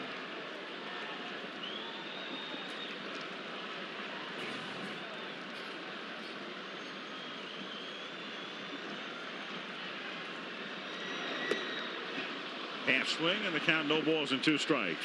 Tie ball game, late innings. Chipper Jones off the line at third base. That's because Santiago is not a pull hitter and Smoltz is still throwing hard. 1-2. And that's the way you should play. I mean, what it comes down to is that if you're Bobby Cox, you're planning on your pitcher making quality pitches on the outside part of the plate. And Smoltz, over the recent years, has been able to do that. Well, you remember that great play that Jones made in game 1 of the divisional series against Colorado. Ball hit by Galarraga. He actually took 2 steps toward the line because Jeff Blauser had told him a changeup was coming. So he's very mobile down at third. Reaches out and hits it softly to center field. And there's one gone. Mike Jackson throwing in the bullpen, last night's losing pitcher. Burba done for the night. Well, not necessarily, though, because Burba is due up 4th in the inning, and there's 1 out of the bases empty. And that's lined into right center field, and a base hit cut off by Grissom, and the go-ahead run is aboard as Boone is at first with 1 out in the 7th inning.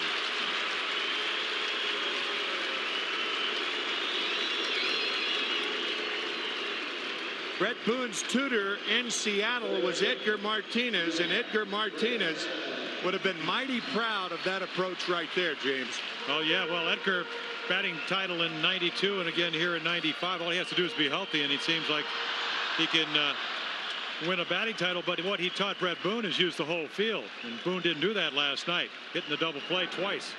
Jeff Branson takes in the dirt. Eric Anthony has come out on deck to bat for the pitcher.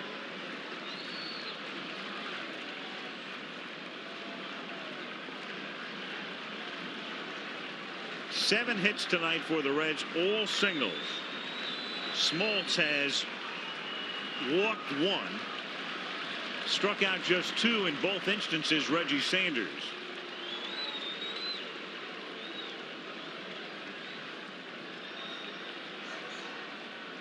Davey Johnson does not like the hit and run with this ball club, but if he does hit and run, it would be with a guy like Branson. Santiago would be another hit and run hitter.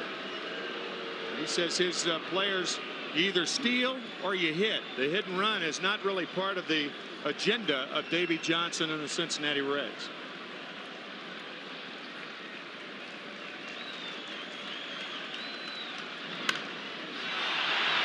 In the air, right center, very playable. Grissom, 2 down. Boone still at first base, and Eric Anthony comes up to hit for Burba. Eric Anthony became a papa a couple of days ago. His wife gave birth to a son in Houston. Well, he'd like to pop one here. Yeah, wouldn't he? Would. 3-2 pitch outside. Runners at first and second.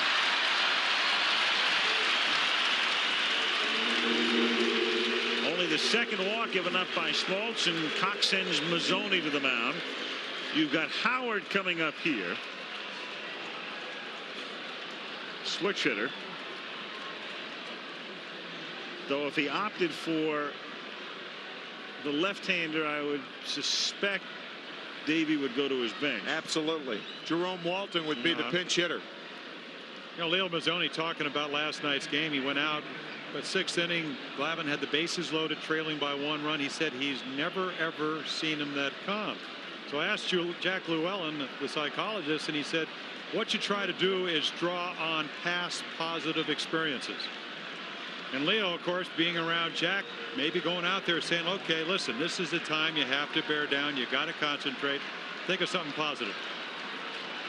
Darren Lewis is going to come out to pinch run at first base for Eric Anthony. And then he'll stay in the game and go in center field for Thomas Howard. And then the pitcher, Mike Jackson, will be put in the first hole. Right, which is the spot that will step into the batter's box right now.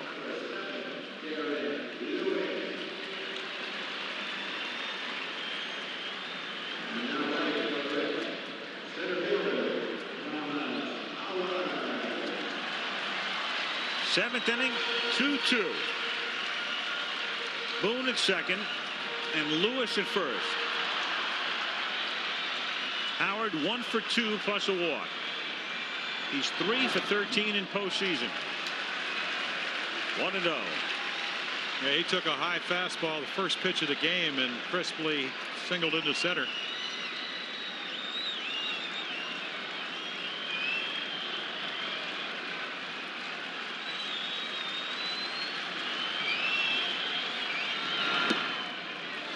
Half swing, no swing. 2-0.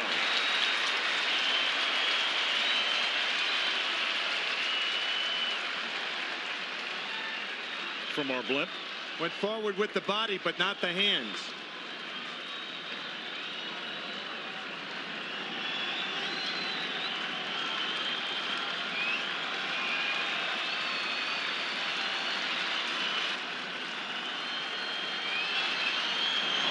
Pitch is a strike. 2-1.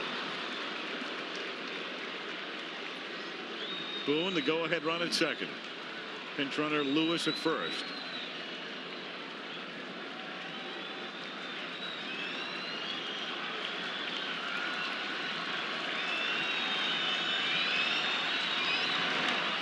Two and 2.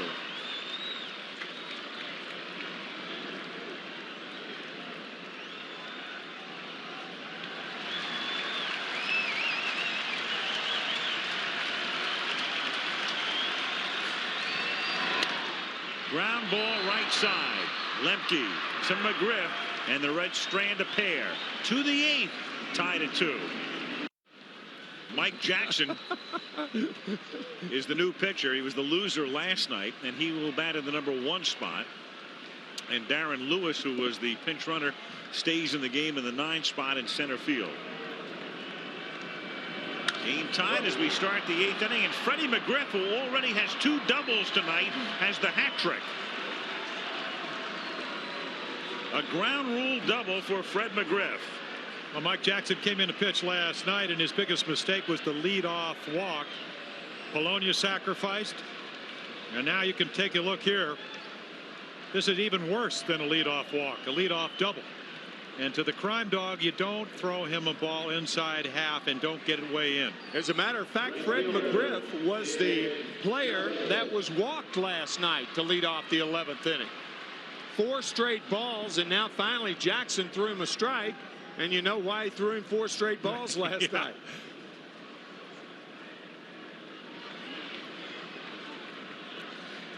Now David Justice. Not even thinking bunt here is Bobby Cox. 1-0. Justice, a pull hitter. He can get McGriff to third by pulling the ball, and in the process may get a hit out of it. Matter of fact, he's done that once in this game. A deep fly ball to right field. McGriff, who had double, went to third and scored In the 4th inning. 1-1. Of course, a strikeout here would be lethal for the Braves and a big pickup for the Reds.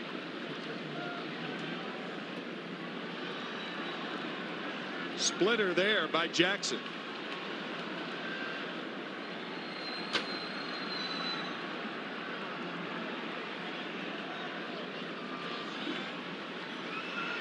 One ball, 1 strike.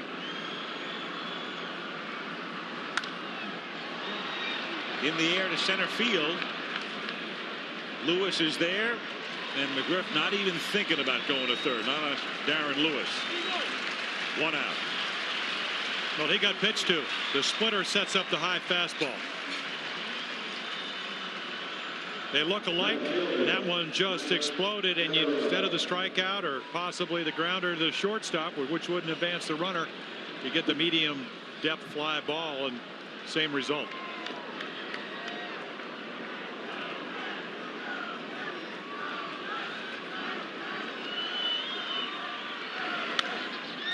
Breaking pitch is popped up. Morris charging down, has room. Ooh, almost came out. 2 down.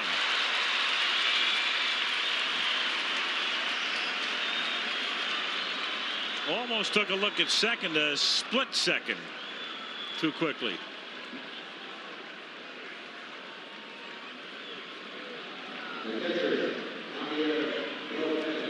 Now Lopez, I guess if any glove makes you wonder if you have it or not, oh, yeah. It's the first baseman's mitt. I mean, a ball can get lost in that.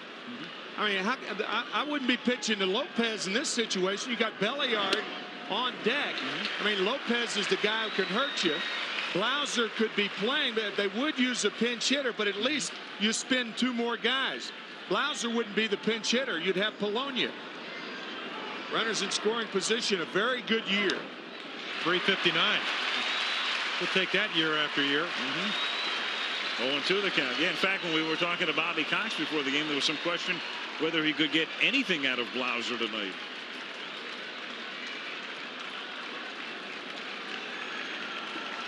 No balls, 2 strikes, 2 out. McGriff at second after the leadoff double.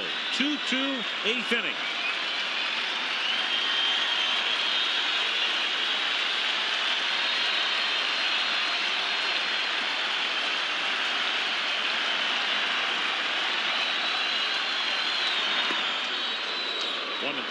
And a balk. A balk is called. Second base umpire came in and called a balk. Jerry Davis. Well, you have to make a discernible stop when you come to the rest position. Davey Johnson exasperated, as you could see. He never stopped his hands. He never stopped, but I mean, in that situation, you're really not deceiving the runner. That's a big play because now Jackson can't go low and away to Lopez for fear of a wild pitch. You've got a runner on third, a big difference with 2 outs as opposed to second. The count's still 0-2, and it's hit foul. The funny thing is, can you imagine, since nobody in the ballpark with the noise was able to understand that a balk had been called until after the pitch, if he would have hit 1 out, if he would have singled the drive and a run, right, wouldn't have counted. It's like a false start in football.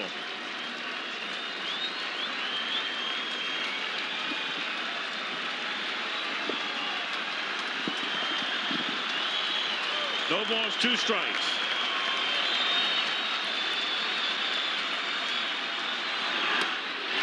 Struck him out.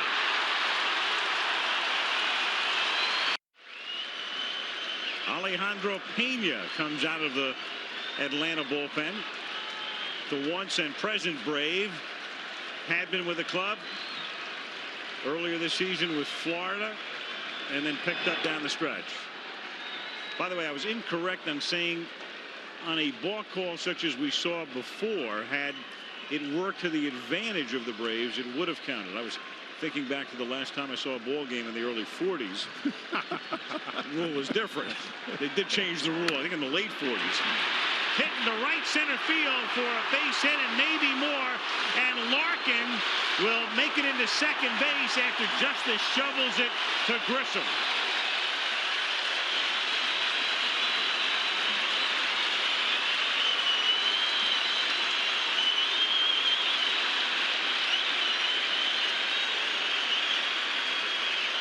A play of necessity by David Justice. He probably couldn't stop on that sore right leg. That's why he shuffled it off to Marquise Grissom. But Larkin with a double. But keep in mind, the Reds led off 3 innings last night with a double and didn't score in any of them. Yeah, I think the big difference here, though, Tim, is that Glavine holds runners on real well, and Pena very, very slow to the plate. Very deliberate. Now Ronnie Gant. And Larkin's going, and the pitch is a strike, and he's in there. Now, you talk about scouting. The Reds know when you're 1-5, 1-7 to the plate, and you have a guy that stole 51 during the regular season, it's automatic. Great jump, strike, but no throw. Not only that, Jim, but last night in the game, Gant was the batter when Larkin was on at second base. He tried to go the other way, then he tried to bunt him over. This exasperated Davey Johnson to no end, as he told us before the game. So tonight, Larkin taking no chances and stealing on the first pitch. Infield in, nobody out. Good fastball, 0-2. Brad Klontz and Pedro Borbon in the Atlanta bullpen. I think Ron may see that pitch again. Oh, yeah. Well, I mean, if Alejandro has been paying attention, he saw that Smoltz threw the fastball by Gant. He threw it by Sanders. And he's a power pitcher. No balls, 2 strikes.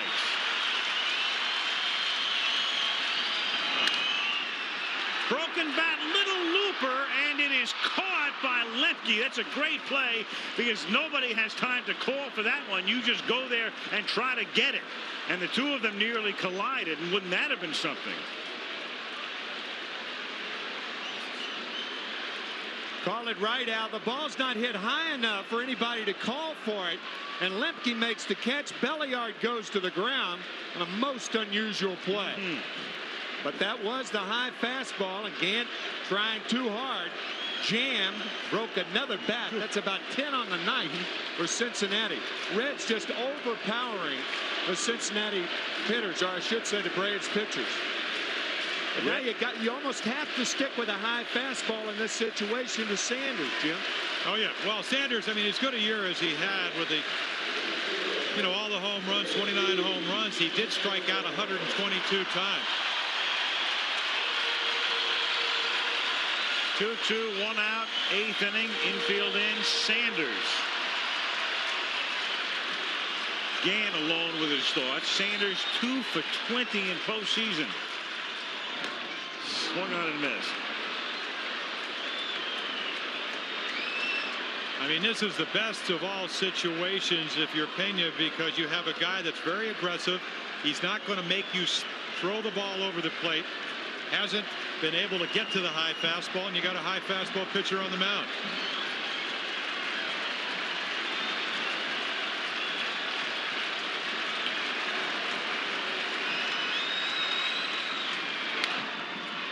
Popped up down the right field line and dropping foul.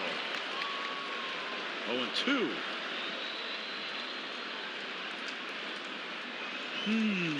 Says Bobby. Sometimes you have to challenge, and sometimes you have to finesse. And if this isn't a challenging situation, I don't know what is. David Wells, the starter in game 3. Another reminder why this game is so vital to the Reds. Down 1-0, going on the road for 3, and Maddox to face them on Friday.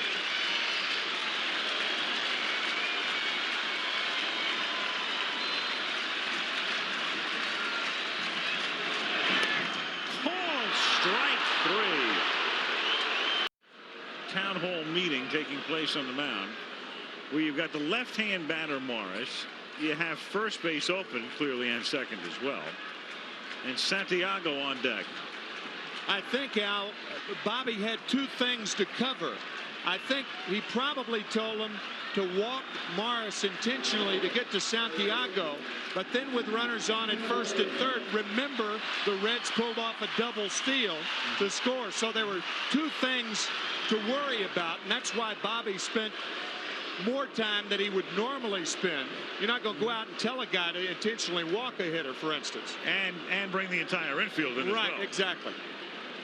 Yeah, I mean, if you look at Davy Johnson's bench, even if he wants to pinch hit, he has one left-handed hitter, and that's Taubensee. I'll tell you what I think he told him, and Davy Johnson may be thinking this right here.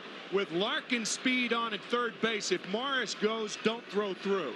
We made the mistake one time, but you can't take a chance even if you look Larkin back at third base.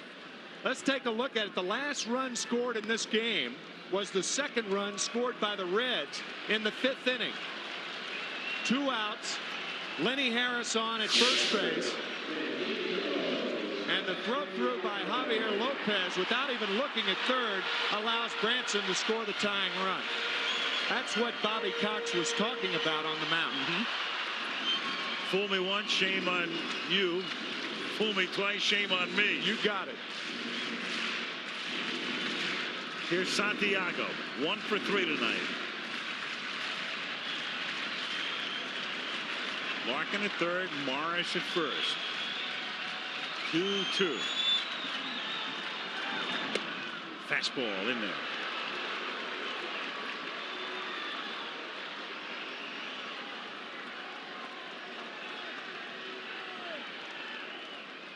Might see a similar play. Only if the count goes to 0-2, 1-2 to Santiago. Davy Johnson will probably allow him to hit up to 2 strikes. He goes. The pitch is swung on and looped foul toward the Cincinnati bullpen, and the count 0-2. I mean, credit Davy Johnson. Davy knew exactly what Bobby told him. And if you're going to allow him to go to second base, I'll take it. I think he's going again. Well, I like the play because you take the force away if he does get to second. So with a speedy runner on third, much more pressure on the defense. He'll be going again right now. And if you're the Braves, you don't even worry about covering second base. That's exactly right. Belliard and Lemke should hold their positions, and they do. He goes, and it's an uncontested steal on ball 1. Yeah, Bobby said, where was that pitch? Pena a little bit frustrated.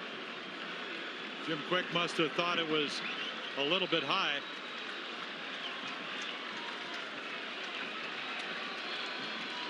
He was ready to march into the dugout.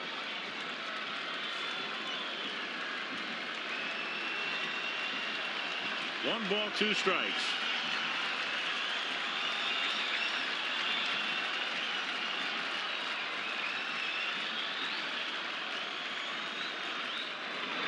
Swung on and missed. Just high heat, blistering heat. Boy, Pena's been around. He's pitched in postseason since '81. He looks like he's about 23. Pitches like it anyway. To the 9th, we're tied. Jeff Brantley, the Reds closer, comes out of the bullpen with a game tied in the 9th inning. And Luis Polonia hits for Rafael Belliard to lead off for Atlanta. 0-1. Again, it's the difference between the regular season and postseason. When a guy like Brantley is your closer in the 90s, he comes in with the lead. But this is October, and there's no fooling around right now. The Reds cannot afford to go down 2 games to love in this series, heading for Atlanta. 0-2. I mean, Brantley did have a terrific year. 28 out of 32 saves. Lowest base runners, 9.47 per 9 innings of any reliever. But the one thing he did do, throw some home runs. 11. Popped up. Shallow left. Game. 1 out. And now Dwight Smith comes up to bat for Pena. When the Reds come up in the bottom of the 9th inning, the 7, 8, and 9 hitters, and those spots are occupied by Boone, Branson, and Darren Lewis, with Brantley inserted into the number 1 spot in the order. I agree with you, Jim. That is an unusual amount of home runs for a short reliever to give up, especially a guy who had the type of success that Brantley had. The fly ball pitcher. Oh yeah, almost twice as many outs on the fly ball as grounders. But you know, 4-seam fastball, a little bit of a splitter, a little bit of a curveball, doesn't sink it. And a little guy that says, here's my best stuff, in and out, I'm going to go right after you. And there's a splitter. 1-1. Greg McMichael and Mark Wohlers with that blazing heat. Pitched 2 innings last night, struck out 4. McMichael was the guy who got Sanders to hit into a double play to end the game. Strike. 1-2. Now it's interesting to think about what Bobby Cox has in mind right now. Will he bring Wohlers in a tie game or McMichael? I would think he would bring Wohlers in if the Braves take the lead here and bring McMichael in if it's still tied. Right.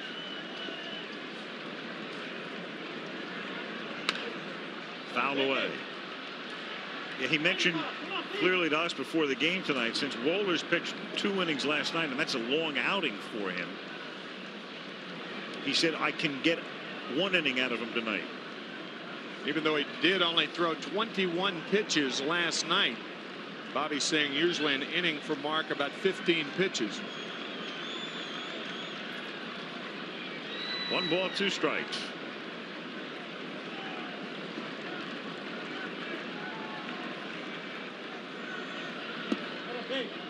Two and 2. Marquise Grissom on deck.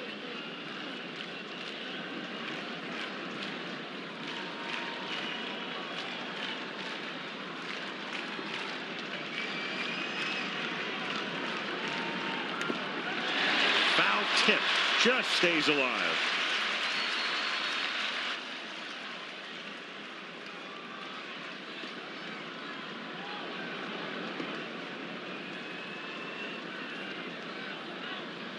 Just on top of that splitter to stay alive.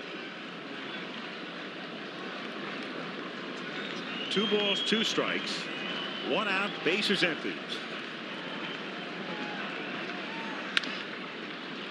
Morris gobbles it up, shovels, 2 down. The attendance tonight is 43,257. They sold a little bit more than 44,000 tickets. So a bigger crowd than last night when they had 36, but still about 11,000 empty seats at Riverfront. Well, you shamed them into coming. Not me. Here's Grissom. There was an article in the afternoon paper saying we're not even a major league, the local columnist, we're not a major league town. We deserve AAA baseball. This is a city that's had professional baseball since 1869. That's right. First professional team ever here in Cincinnati. 1-1 to count.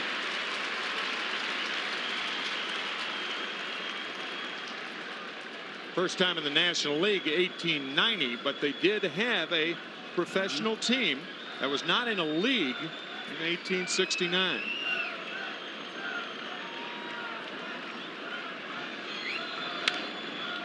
That's pop foul, back out of play.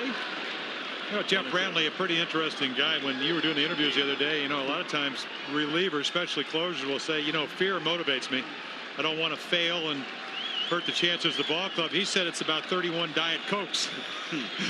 Gets that caffeine and goes.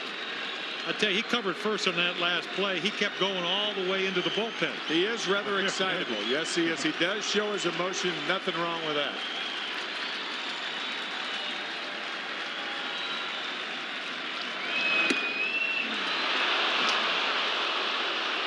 $43,000 umpires.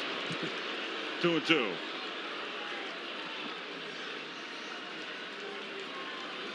Lemke next.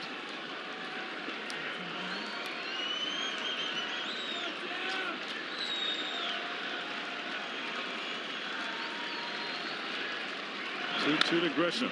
Grounded down to Larkin. Braves done in the ninth. 8.5 gone. Atlanta 2, Cincinnati 2. Bottom of the ninth, game tied 2-2. 2 changes for the Atlanta Braves. Mike Mordecai comes in to play shortstop. Mordecai has played shortstop in only 6 games this season. Greg McMichael is the new pitcher. So you have McMichael, who saved last night's game for Atlanta. Mordecai has played a total of 10 in the 3rd innings at shortstop in 1995. Which gives you an idea about the health of Jeff Blauser. Tells you all you want to know. Blauser is unfit to play this evening. One would gather with Mordecai in there now. Brett Boone at the plate. Boone, then Branson and Lewis And there is Blauser. Kent Merker throwing in the Atlanta bullpen.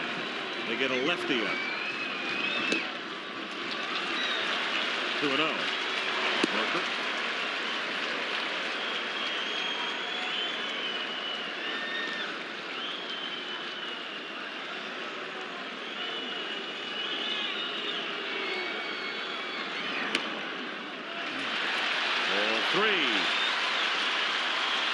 You know, we talked about Chipper Jones being off the line with Alejandro Pena and John Smoltz pitching. It's a different ball game here. Brett Boone may be swinging here. You got a pitcher like McMichael, who's not a hard thrower. His best pitch is his changeup, and right-handed hitters are more inclined to pull the changeup, obviously, than the fastball.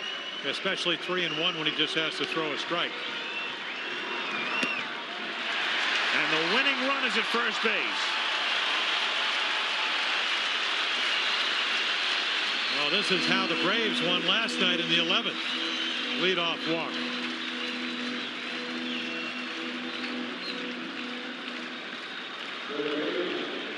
Now Branson. You know, you don't know right here because Darren Lewis is on deck. You don't know whether the bunt's in order or not.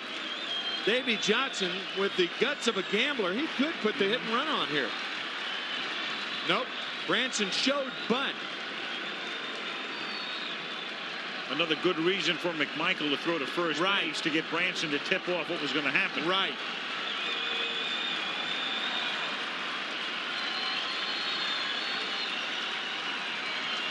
Branson squares, drops one down. Good enough to advance the runner. McGriff makes the play unassisted. Winning run at second.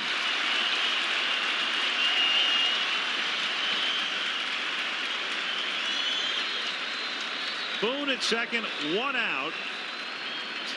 And Darren Lewis on his way to the plate. Well, excellent bunt, bat out in front of the plate. McGriff will just take the easy way. You know, Timmy, and we talked about Grissom and how shallow he plays. This, he said, winning run. He will come in with a guy that cannot hit the ball with any kind of power. And now's the time to do it because Darren Lewis does not hit a ball hard the other way. As a matter of fact, I think Justice is too deep right now. In fact, everybody ought to be in. Yeah. Devereaux with not a good arm in left field. Absolutely. Lewis with not a lot of power, but particularly to the off field. Jones 25 feet off the line at third. And he goes to the right side on the ground. Boone will go to third. The out recorded at first. Lemke to McGriff, and the winning run is 90 feet away. And now the pitcher's spot due up, and Mariano Duncan will come up to bat for Brantley.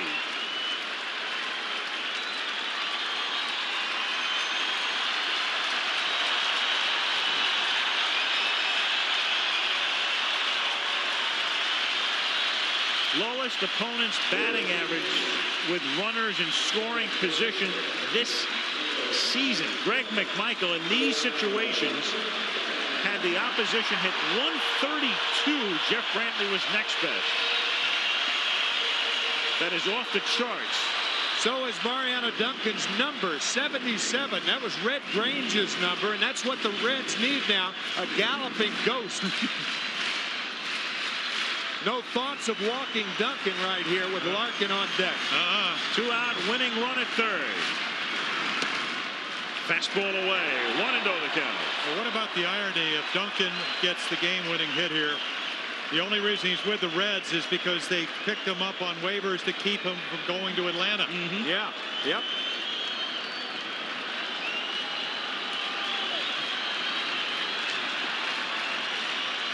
The 1-0 to Duncan is fouled back, and the count 1-1. Well, he's going to go to Atlanta on Friday. Yeah, one way or the other. The question is 1-1 or 0-2.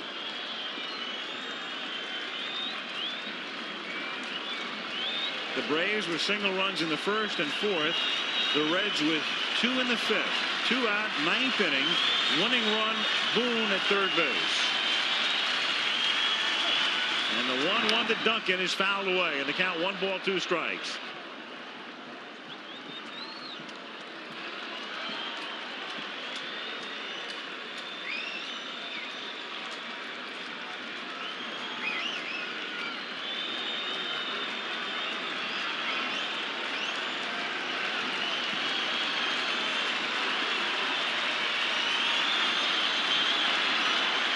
Winning run at third, Boone, and the 1-2 pitch to Duncan is in the dirt, and Lopez saves the game by blocking it in the dirt. For the time being, you're Yes. right.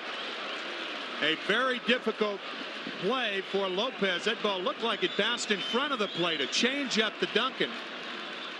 Oh, it hit his foot. Yeah, that ball was going right through his leg. Man. Oh, hit his right heel. 23 years ago, the Reds won the pennant on a wild pitch in this ballpark, thrown by Bob Moose. To score at that time, George Foster from third. 2-2. 2 out in the ninth. And that's grounded to the right side. Lemke backs up, throws him out, and for the second night in a row, we go to extra innings. Through 9 in game 2. It's the Braves 2 and the Reds 2. Now Mark Portugal comes out of the bullpen. Normally a starter, started 31 games, came over in that trade with the Giants. And Lemke leads off in the 10th inning by ripping one foul into the Atlanta bullpen. 0-1. And as a starter, Al, 4 pitches, changeup, an excellent one. One of his, probably to go along with the fastball, his #1 pitch. And you wonder, being inactive as a starter, not used to doing this, will he be able to throw enough strikes?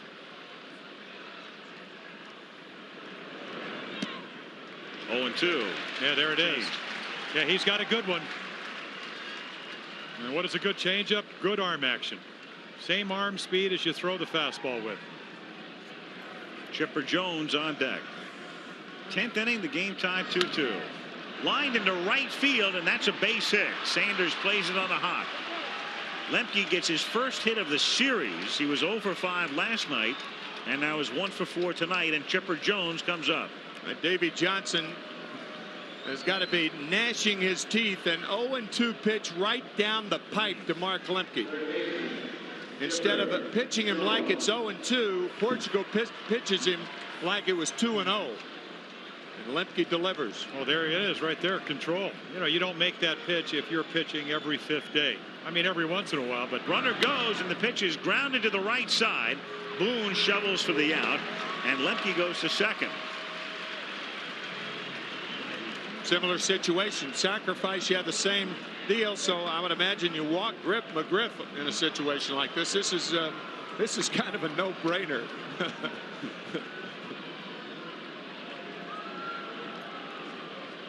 what you'll see, they put the runner in motion, and you can see Brett Boone holding his position as long as he can, and then a little flip throw for the out. And they're going to walk McGriff here, so the bat will be taken out of Fred's hands. Lemke at second, and McGriff at first. 2 runs, 9 hits, and 1 error for the Braves. 2 runs, 8 hits, and 1 error for the Reds. Fouled off to the right, 0-1. And I think as we speak, they get some guys up in the Red bullpen, because with Devereaux on deck, he may not hit again. McElroy, not the left-hander, 31, doesn't really get lefties out that well. But you will most likely see Klesko. And the X-Man Hernandez throwing. Oh, what a play. Oh, baby. Now, let me tell you, that's a 57-foot changeup, and of all the stops that the catchers have made tonight, this is the best one. Watch him stop it with his left shoulder right there. That is a terrific play by Santiago. A 57-foot changeup. Great play.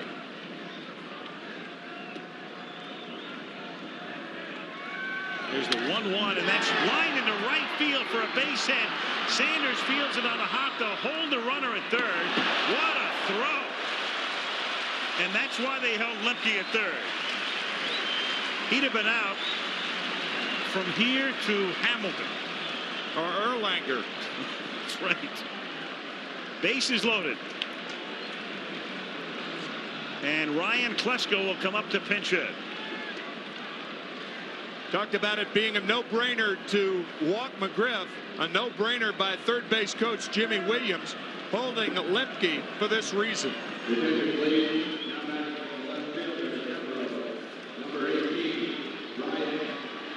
So the bases are loaded, 1 out, and with Devereaux due up, Ryan Klesko comes up.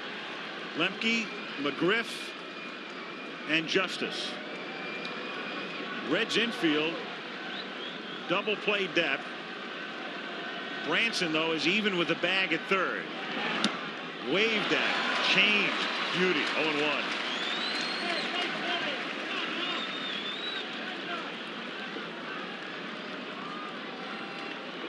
Well, we told you the changeup was his best pitch. And there it was. And there's another one. 0-2.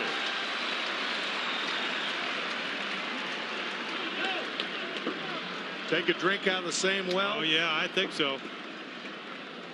I mean, Klesko during the division series made some great adjustments. But it was more as far as looking away when they got him out away a couple of times. Do you drink out of the same well 0-2 though here, or do you throw him a fastball and then come back? Probably better strategy.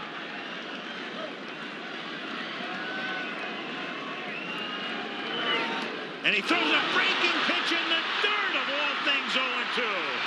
And Santiago can do just so much. He has saved them time and again tonight, but not here. Lemke scores. Well, of all the pitches that he could have thrown, that's the one that he shouldn't have thrown, the breaking ball.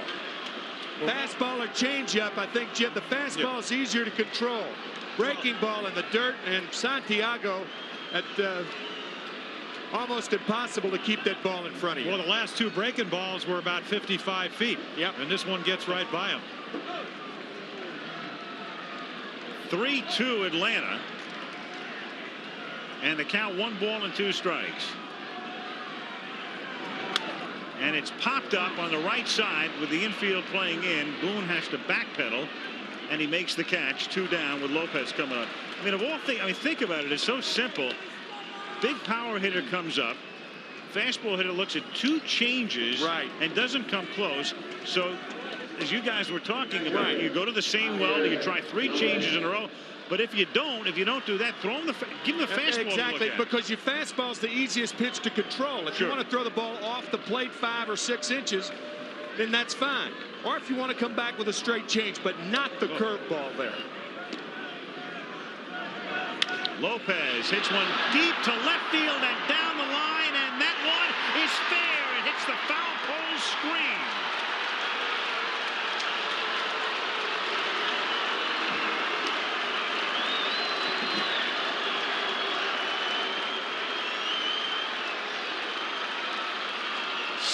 to 2.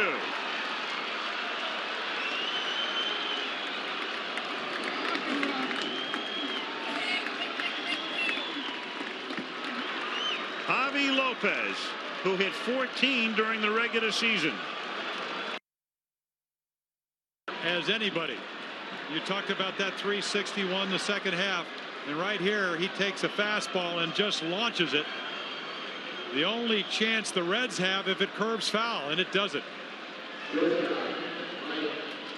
I tell you what, this is going to be a second guesser's delight, because they're going to say, wait, you know, you went with a guy that's a starter that hasn't pitched lately when you had Hernandez and Carrasco and other people in the bullpen, and it backfired. Now Mike Mordecai takes a strike. 0-1.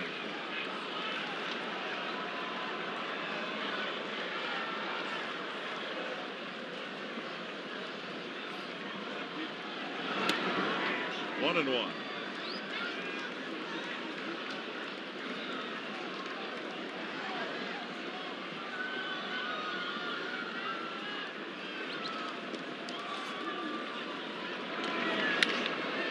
To left field, and moving over to make the catch on the run is Ronnie Gant, but the damage was done. Okay, John, and here the Reds down by 4 in the bottom of the 10th inning. Barry Larkin leads things off. After Mark Portugal gets lit up, Ryan Cresco stays in the game in left field.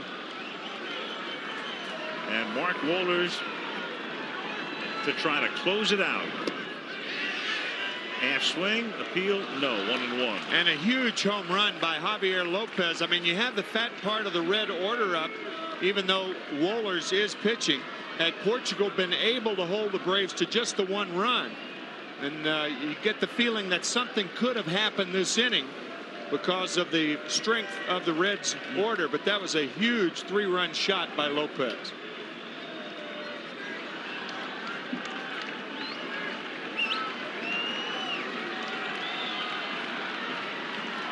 One and one on the Cincinnati shortstop. Ball 2.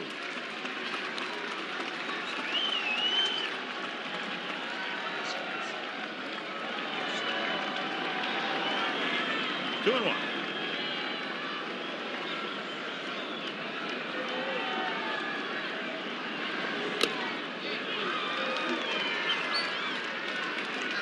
I'll tell you what, nothing like it. God's gift, the ability to throw a fastball close to 100 miles per hour. Even the best hitters in the game, like Larkin, 2-1, can't quite catch up.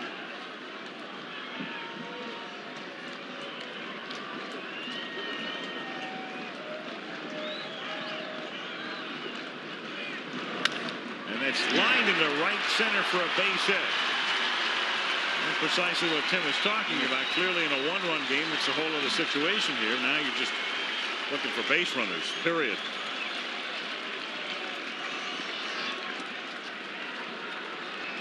And Ron Gant comes to the plate. Boy, it's a wonderful game. I mean, we've been here for 3.5 hours, and you think about, if you really want to crystallize it, at this point it's come down to a horrible pitch selection on an 0-2 pitch. That's the whole game right now. Portugal's choice of a pitch, 0-2 to Klesko. 3 pitches. He and Santiago chose the third one.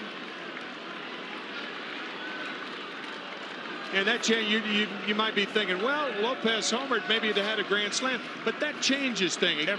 You know, with 2 out, you get Klesko on the pop-up, and then with 2 out, now you've got a little more confidence. You realize that your infield's a little more relaxed. Portugal's more relaxed. You may throw a first pitch change up instead of the inside fastball. A lot of things could change as far as pitching to Lopez. Sure. Lopez isn't as comfortable. Right. I mean, after all, at that time, the Reds had the lead, 3-2. In isolation, it's a second guess, but when you consider everything that preceded it. Sure. And how badly Klesko looked on the first 2 pitches. That's a ground ball hit to the left side, and Jones goes the short way for the force, and that's the first out. So Ronnie Gant, in a situation where the count is 2-0 and you're down by 4, and even though you're Ronnie Gant, you would think you would take a strike in that situation.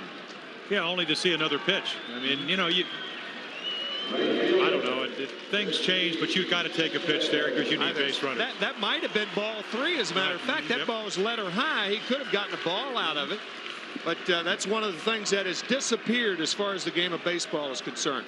The sound fundamental thinking of the game is not as present today as it was 20 years ago. We talked about 20 years ago earlier in the broadcast. Well, that's one thing that's missing. 0-1 on Sanders. You know, the athletes are better today, but that doesn't mean the game's played any better.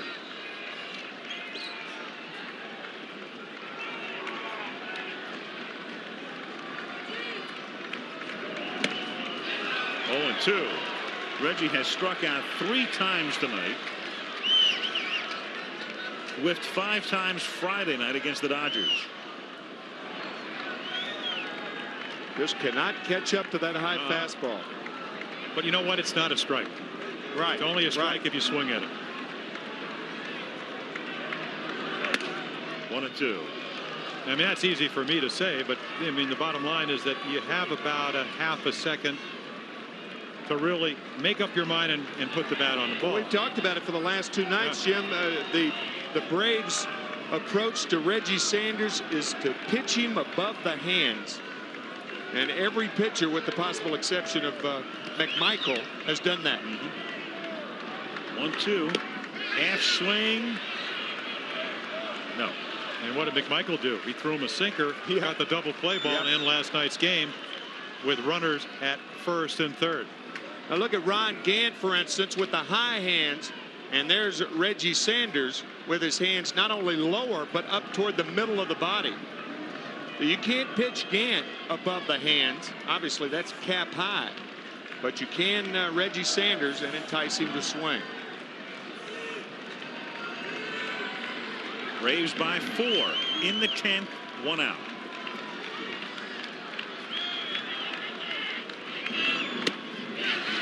Reggie Sanders has struck out 14 times in the last 5 games. 4 times tonight.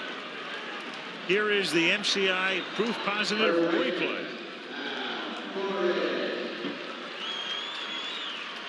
Javier Lopez with the block.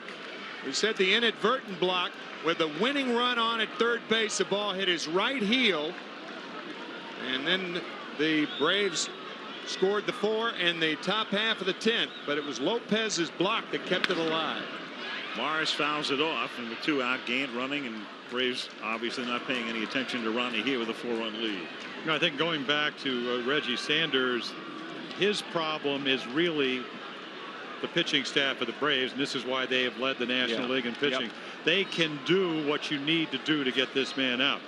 Over the course of 144 games, there aren't a lot of pitching staff that can pitch somebody as perfectly as they've pitched him. On a going pitch inside, and Ronnie Gant advances to second uncontested. Under the rules, the official scorer can not award Gant a stolen base, saying it was indifferent on the part of the defense. And that's about as indifferent as it ever gets. Yeah, right. No SB.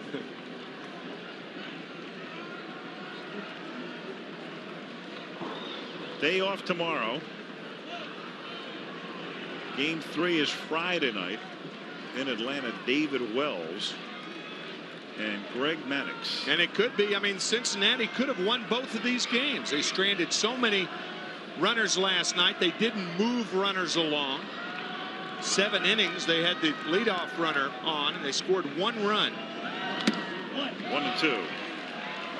I mean, not all hope is lost. I mean, Greg Maddux 19-2, but 2 of his worst outings are his last 2 starts for him.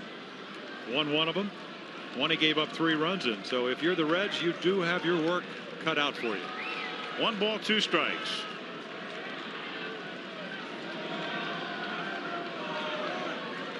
If they come back and beat the Braves, you know, they'd have to win 4 out of 5 going to Atlanta down by 2. It will be a monumental achievement.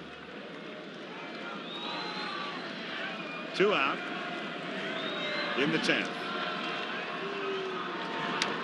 That's fouled at the plate. Game 3 Friday, and with the split coverage not only geographically but in terms of network, ABC will not be there. Check your local listings. My lips are sealed, but here's a hint. The first 2 initials are NB. NB.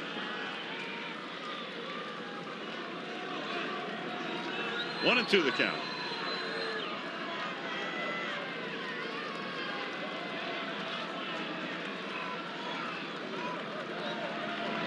And Morris goes down on strikes, and so the Braves come in and hand the Reds 2 incredibly frustrating defeats. Davey Johnson, knowing his team could easily be going to Atlanta having won 2. Jim Bowden, the general manager, flying down with his club, and Bobby Cox trying to get his team into the World Series, and they are 2 victories away from doing just that.